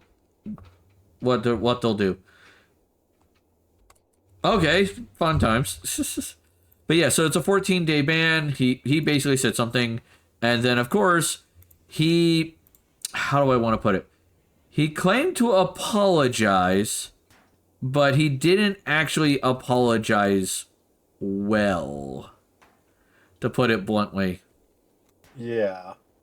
I'm trying to find the tweet, because it's not a really stellar one. One of these has that. That's not it. Okay, so here's his apology for saying what he said. Because looking back on it, I was way too much of an asshole about the Palestine thing. My bad. Of course, no one deserves to have their life destroyed, even if they do things or have views I find regressive. You guys deserve more than me saying stupid shit like that. I'll do better. It's like fucking Jefferson Davis of the Confederacy going, sorry about the whole slavery thing, my bad. Yep, my bad. It's like, the fuck, man. Like, the words "my bad" should never leave your mouth when you're doing an apology of that level. Right. Like, yeah, you can't my bad racism. Yeah. Yeah, that ain't it. Yeah, I completely agree. It's like, what the fuck is this? This is dumb. What happened? Like, if it was something like me going, like, getting someone's gender wrong the first time I met them, I feel like my bad is okay there. It's like, that was my mistake. My bad. You have a great day. You know, if it's like an honest little minor faux pas like that, where it was an accidental mistake. This is not that.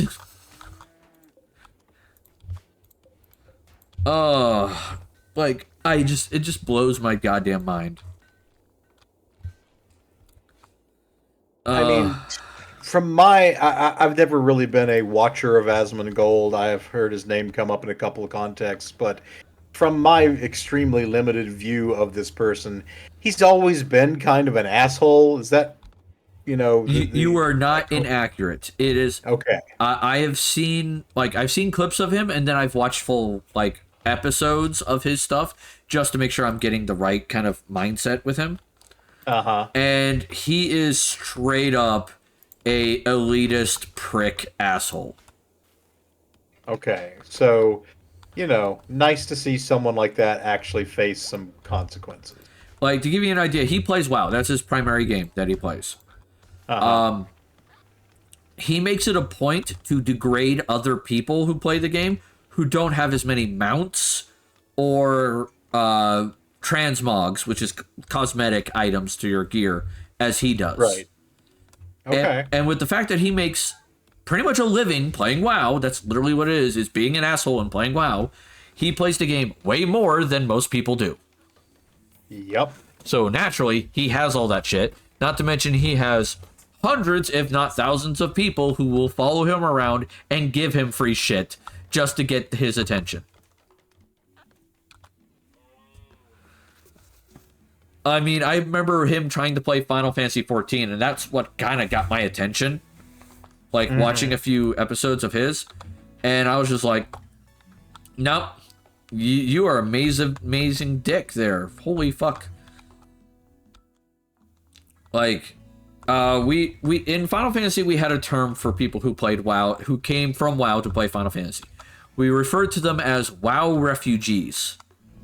And the reason why was because a lot of people were dropping WoW at the time because they wanted a game that basically gave a fuck about them. Right. And let's be brutally honest, Blizzard doesn't. Blizzard does not fucking give a flying rat's ass about any of their player base. True. Alright? Zero fucks are given. And it is one of the biggest reasons why I left WoW, is because I saw the writing on the wall, I saw how they were treating their fan base, and went, I'm good. This can fuck off. And for some reason, there's still some people out there who play the fuck out of the game. And I'm just like, more power to you. It's just like, why? Like, for instance, the people who got me into Final Fantasy XIV, all right? They left 14. They left 14 to go play WoW because they hated how healers were being treated. These are the people, by the way, that I have subsequently banned. If you remember that little conversation. I do. Yeah, those people. They're the ones who told me to leave the Old Republic, leave the MMOs I were playing, a lot, and come play Final Fantasy XIV. Yeah. Yeah, and it was just like, all right, I'll give it a try. And I love 14. And then when I got to finally max level and I was ready to start doing the high-end content, I reached out to them and said, hey, I finally got to max level. I finally got to a decent enough gear to where I could start doing high-end content. You want to do it with me? And they went, oh, yeah, we stopped playing that game because we didn't like how they were treating healers. And I'm like, eat a dick. Yeah. That is one type of thing that, I don't hold it completely against my friends, but when friends do that more than once, it really starts getting on my goddamn nerves. Absolutely. Especially with MMOs. Yeah, because there's such a sunk time investment. Yeah. Don't get me wrong, I love 14. I love playing my Gunbreaker. It's a fun class. Definitely scratches my ADHD itch. Though I did think of something we can do after Stellaris Eterna Season 3. Oh. That I think you'll have more fun with than Star Wars. Don't get me wrong, I know you're having some fun with Star Wars. Right. I kind of want to give City of Heroes a try. Oh, I would love that. I've never played City of Heroes. It is my number one for a reason. Yeah. Yeah, I would be happy to take you through a couple levels of that and see what you think of it. Yeah, because I did play DC Universe Online, and don't get me wrong, I had some fun with it. Right. But like when I hit the max level and started running into the you have to have X amount of money paid content to be able to continue, that kind of annoyed me. As it should. And then I tried Champions Online, and I couldn't even get to max level because unlike DC Universe Online, I could keep track of the story. I knew what was going on. With Champions Online, I couldn't keep track of the story. Mm-hmm. It was so told in just weird comic booky way that was just not cool. And when I say comic book, I'm talking about there were actual comic book panels on the screen. Right. And it drew me out of the game. Fair. Because I was like, look, I'm fine with an occasional comic book panel being on the screen, especially if it's like the beginning of a chapter or something. Yeah, that would make more sense. But like if you have it for the beginning and end of every single group content and every single like mini dungeon that you have to go through as a single player, it pulls you out of the game like so hard. I can definitely see that, yeah. And I wanted to love it too because it was done by the same guys who did Star Trek Online. Uh-huh. So all of the game is completely free. So the paid content you could still get to with just a little bit of grinding. Right. Which was like, okay, I can play that. That is fine for me. I don't mind a little extra grinding because I do that with Star Trek Online. Which nowadays you can't do that anymore. Yeah. They didn't remove the ability to buy paid content with the rare content. They didn't do that. What they did was they put the paid content on the paid currency on a publicly traded market. Okay. And it is controlled by the players. Gotcha. Now, here's the problem with that. They put a max cap on how much you can sell, a min cap and a max cap, for how much you can sell these Zen, which is the paid currency, for, which is dilithium is the free rare currency. The most dilithium you can earn in a day is, I want to say like 9, maybe 10,000 if you use special things. Mm-hmm. But for the most part, it's 8,000 is the base, what you're supposed to be able to get. Right. All right. With that being said, the Zen, a single Zen sells for 5,000 dilithium.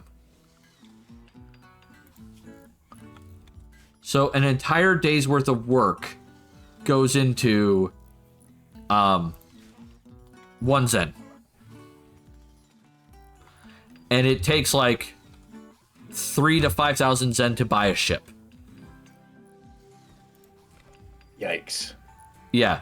Bundles are like 12,000 to like 20,000 Zen.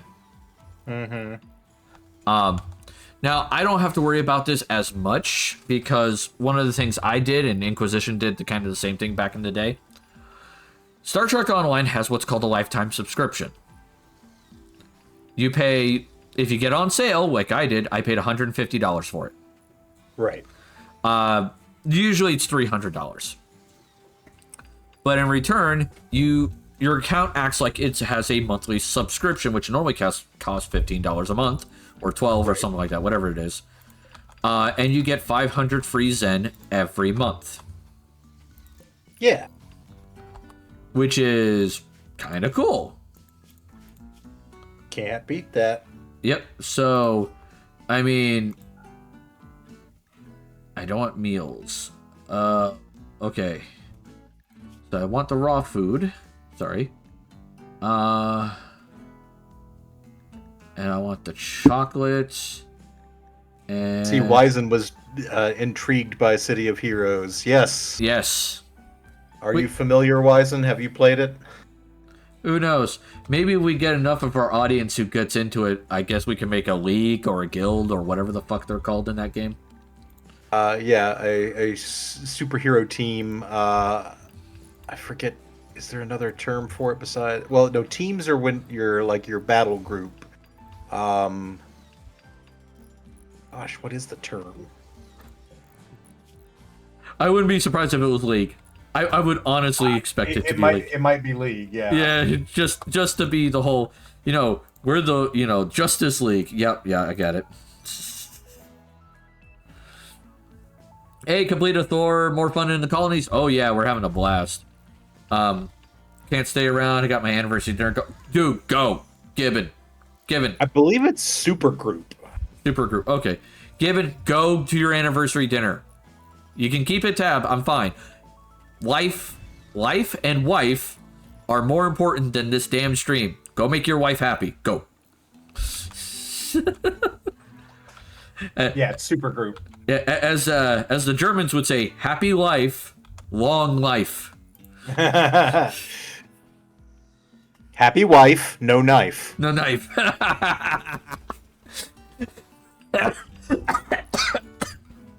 Son of a bitch. Oh, fuck my lungs.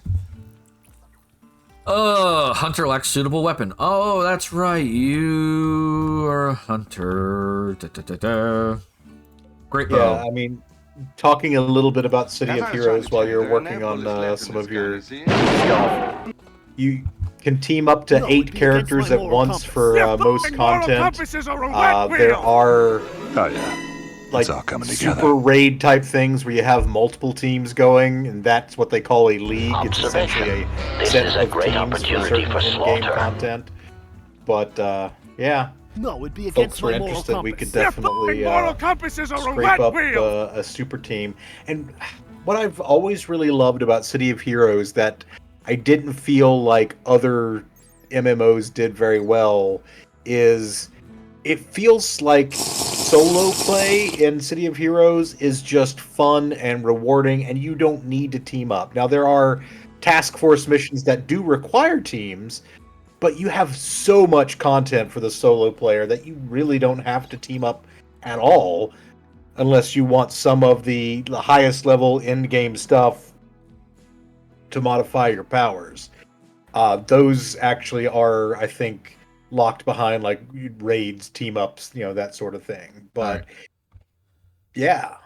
Thank you, Completor, for the hydrate and all those check-ins. I appreciate that. Folks, we have a quest, and I'm trying to decide if I want to see if it's worth it. I would have to make 8 jumpsuits and bring it to the colony, which isn't too far from here. So it's a doable trip.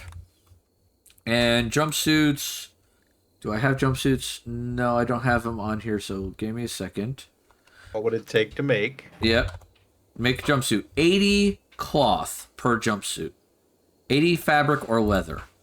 And how many of them do you need? 8. 8, so 640 fabric or leather. Yeah, and I only have 23 fabric. Ooh, what about leather? Not enough. I have 32 leather total.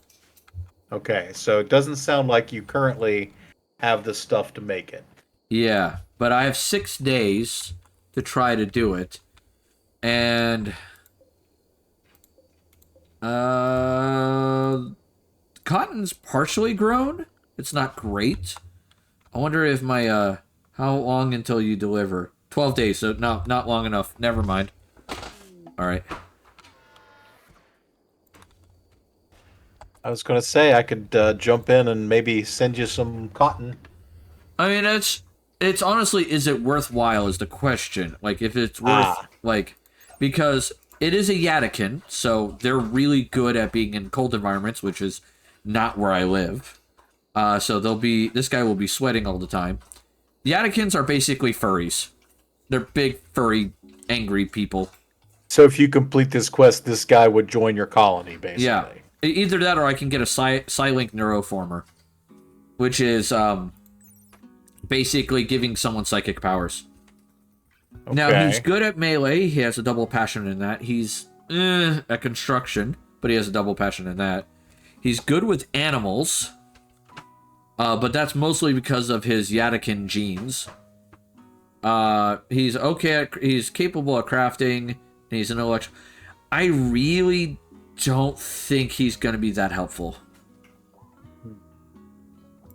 Then it may be not worth your time to mess with. Yeah, it's not worth my time. Oh, glitch drop. Dog leather. Okay, so it drops it in random places. Okay, which kind of makes sense. Yeah, so that's fun. Hey, you. Go carry that, please, before it degrades because it's in ocean water. Completed Thora was playing Skyrim. Nice.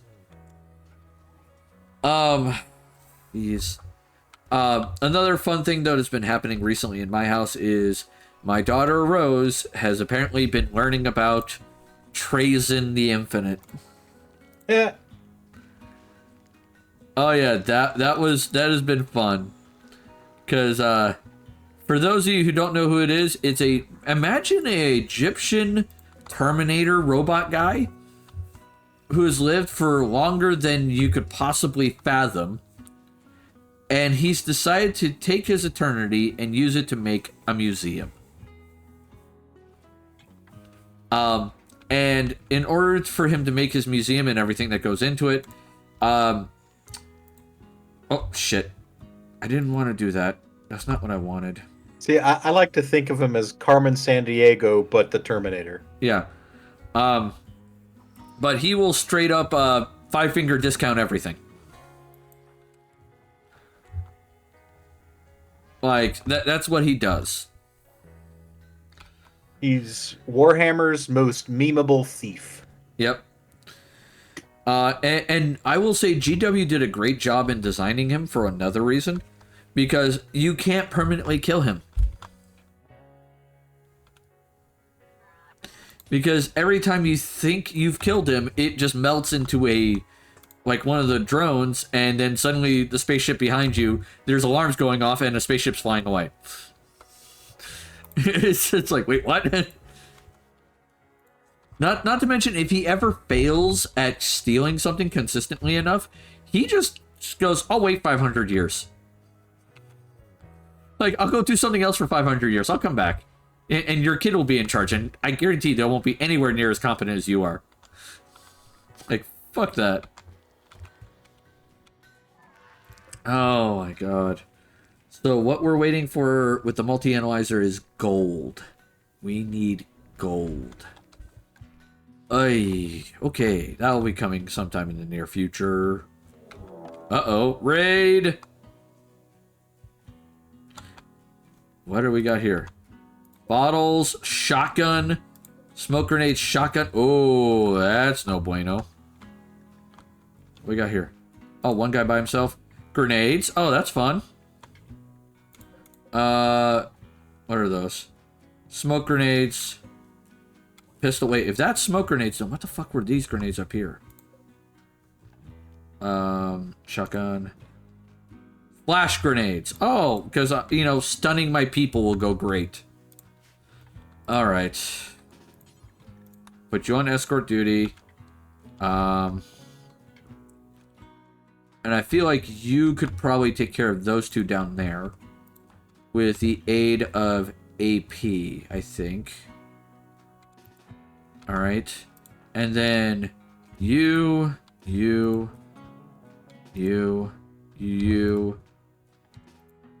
can't fight. Alright. So the rest of you go northward. Because we got a big ass group up there and only like a few guys down there. Alright, so we'll put you there. Oh, they're immediately attacking. That's great. Come on, drones. We got people to go murder. Oh, no, wait. They're not immediately attacking. Cool. Cool. Alright. So, one of the other neat things about City of Heroes is, of course, they've had a couple of expansions over the years, including famously City of Villains. But basically, you can start in one of three ways. You can start as a hero, you can start as a villain, or you can start as a character from an alternate Earth where the heroes are kind of totalitarian villains, and so you're from Praetorian Earth. And Praetorian Earth, you can't stay in that up to level 50, which is the max level. You have to, I think, at around level 20, pick which way you're going to come out as a hero or villain. But even if you decide on hero or villain, you can later on change your alignment. So they have hero, vigilante, rogue, and villain, and those are like intermediate steps. So as a hero, you can start to do, choices that make your alignment go a little more villainous and become a vigilante, and then ultimately complete your destiny and go on over to villain. And then you can take a quest chain to, go back the other way if you want to redeem yourself, which is really neat. That is kind of cool. So you can kind of go almost back and forth in a way. Yeah, you can. And that's especially interesting to me because you've got like certain classes are hero classes and certain classes are villain classes, but because of the ability to change your alignment, you can essentially play a hero class as a villain or vice versa. You've got, I think, 5 still basic classes for heroes, 5 basic classes for villains. Then there are some enhanced classes, which are a little weird, but there's basically an alien race that is involved in the storyline, and you can play one of that alien race, and it's kind of a different baseline class than others. There are 2 versions of the aliens, and one of them plays more like a blaster, and I think the other plays more like a controller. Neat. And my leader and his wife are both down right now. Please use the damn healing spell. Heal! Heal! Oh, God damn it. She's gonna bleed out in 4 hours if I don't get someone down there, like, right fucking now. Alright, there we go. You. Heal her.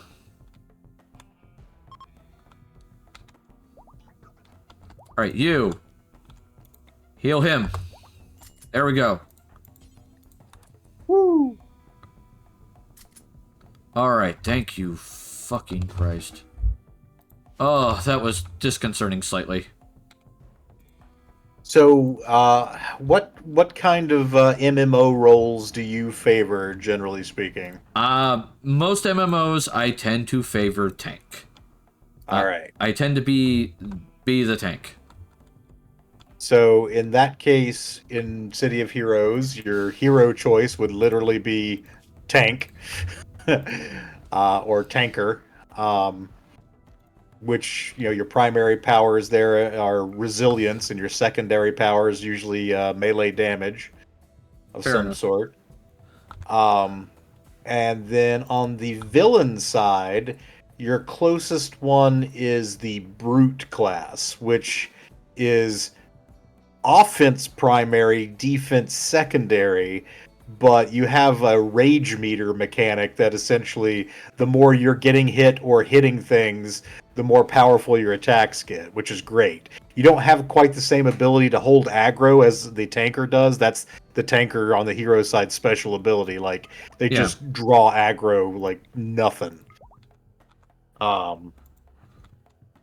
So yeah, you can definitely engage in either one of those roles very easily. Alright, that is good to hear. I like that. Because I like being a tank. That's kind of like my shtick. Especially when I play, DC Universe Online, I played the Rage Ring. And I used the Rage Ring as a tank. Right. And that was on the hero side. Yeah. On the villain side, my tank was just this big icy dude that just unleashed fucking hell on people.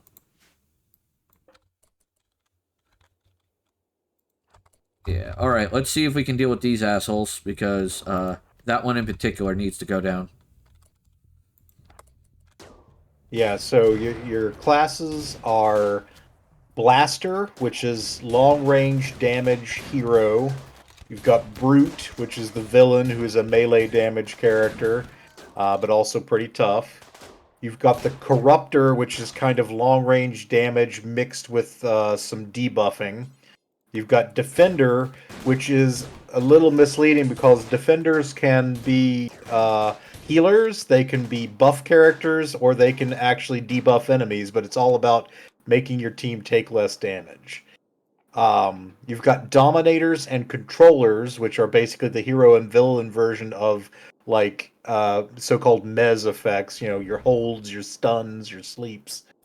You've Right. got Scrapper, which is your basic hero melee offense. You've got the Stalker, which is kind of an assassin type. You've got great stealth abilities, great melee damage, but if you get caught, you can really get hurt. You've got That's that sounds like yeah, basically a rogue type. yeah.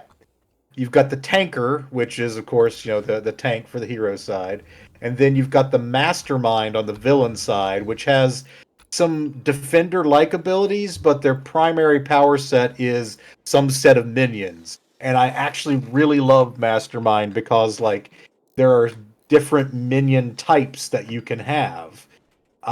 So you've got 7 different types. You've got Beast Mastery, where you summon animals, Demon Summoning, where you got demons, Mercenaries, where you just got thugs with guns, you've got Necromancy, zombies and skeletons, you've got Ninjas, you've got Thugs, and you've got Robotics. Those are all And fun. yes, Those all sound Mastermind. like I can't like I was sitting there raising fingers on the ones that I thought were kind of interesting and could go with, and then Yeah. it's like all but like one of them. I was like, shit. It's like, oh. Yeah, that's what I love about this.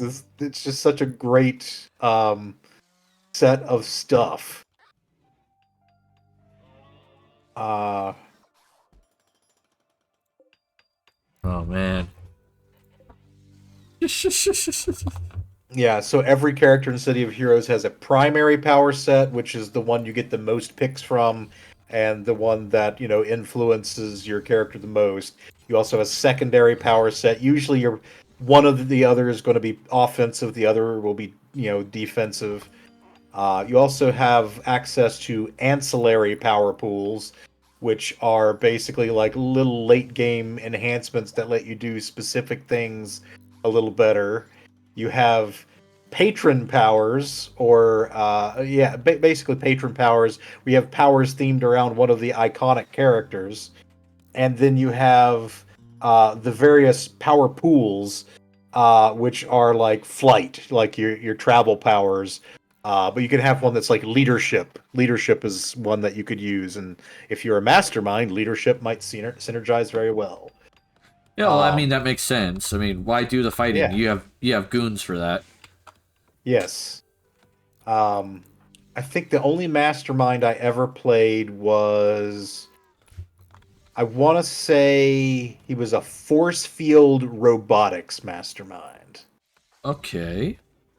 And so yeah, I had a couple little piddly attacks I could do. I could summon my robot squad, and I could put up force fields to help protect myself while my robot squad was doing some damage. Doing its thing. Yes. Oh, and I will say that whenever you have henchmen, like normally other characters can get like pet type entities from temporary powers or special powers, but henchmen are special, and you can name your henchmen, and even if they're defeated, if you resummon them, they'll keep the same name. So if you want to name your big thug Louis, and Louis gets defeated, you can resummon Louis. He's back from the hospital. He's back from the hospital. We fixed him up. But boss, his head was blown off. Yeah, well, he got better. Yeah. Louis better now. Don't ask. And City of Heroes definitely got my attention recently because, like, I got my hands on the first 2 seasons of Justice League. Mm-hmm. So I've been rewatching that to make sure that the videos are good. The files Yeah. are, like, up to standard. And it's just like, oh my god, now I want to be a superhero. What the fuck? Yeah.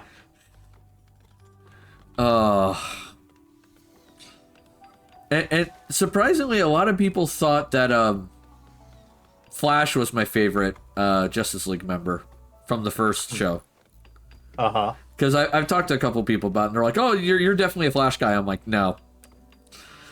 My guy is John Jones. Right on. I love him as a character. Oh, we have another robot that has been constructed. Let's see. That one's repair, construct. This one is plant, grow, harvest.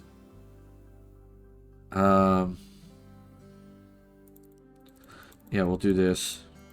Oh, no, wait. I remember why I was doing that. Because if they weren't doing plants, they were doing,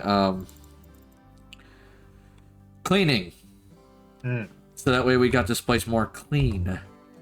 Because, god damn it, I'm tired of having everything dirty. Oh, pump shotgun. Okay, cool. Let's see, who's got weapons that aren't great? That's a robot. So we don't care about you. Wizen, you have a pillow. Let's fix that. We're giving Wizen a shotgun.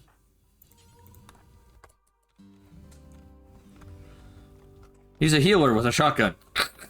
Yep. Alright. Are they already building another robot? What the hell? Oh no, they're loading the steel in right now. Okay, that's fair. Oh, hey, this is done. Awesome. Clone bills. Then we go to here, and we input the bills. There we go. So now they'll use this to make food.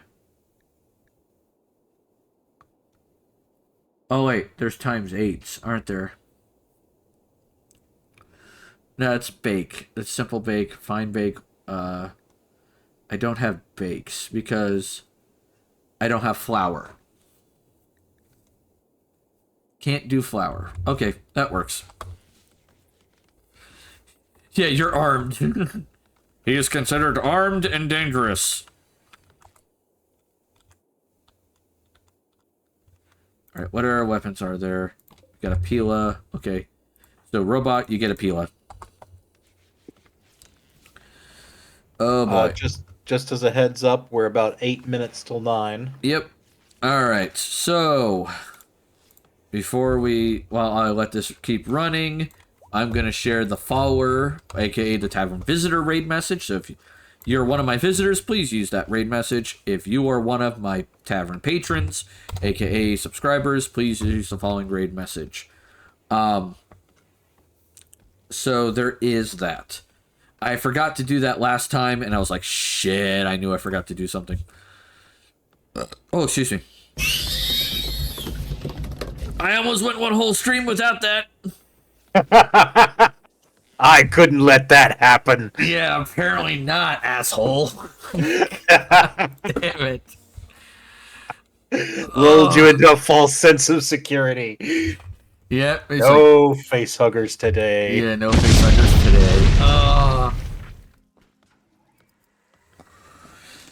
Alright, so we're going to be rating Vonnie TV. Oh, Wizen picked Final Fantasy VIII. Alright, so that would be December 18th. Oh, God damn it. I meant to hit enter, not that kind of enter. December 18th. It'll be Final Fantasy VIII. So we're almost done with that. Okay. As soon as Final Fantasy VIII is done, it goes into the can't play for at least a full year. Okay. We can't touch it. Because that's how that works. Hopefully that cooling gets better. Alright. So either way, we're going to be rating Vonnie TV. He is playing Once Human. Which is a good game. It's kind of like what Power World was like, except replace the pals with weird, fucked up animal things that have technological components in them. Detroit, yeah, maybe. But no, it's Once Human, not Detroit Become Human. It's just Once Human. It is a whole series where it's kind of like a big survival game. Neat. Yeah, it's free to play. Anyway, so please join me tomorrow for Wildcard Wednesday, where I will be playing Star Wars: The Old Republic, and we're doing the Republic side, Team 2. I believe is this week. Yeah, Republic Team 2, and then Friday is Fable Friday with Traviel. More D&D fun times. All right. I want to thank everybody for coming. Please make sure you're taking care of yourselves mentally and physically. That's always important. If you're on YouTube and you're still watching this, please, once again, like, share, subscribe, and comment below to please the algorithm gods. And I know you come to Ruby's Resplendent Tavern for the witty banter, but you stay for my fuck-ups. See you all in my tavern again soon. Toodles. Toodles.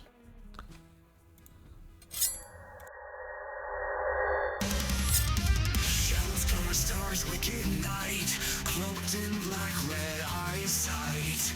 Empire crumbles under power, thunder rolls in a witching hour.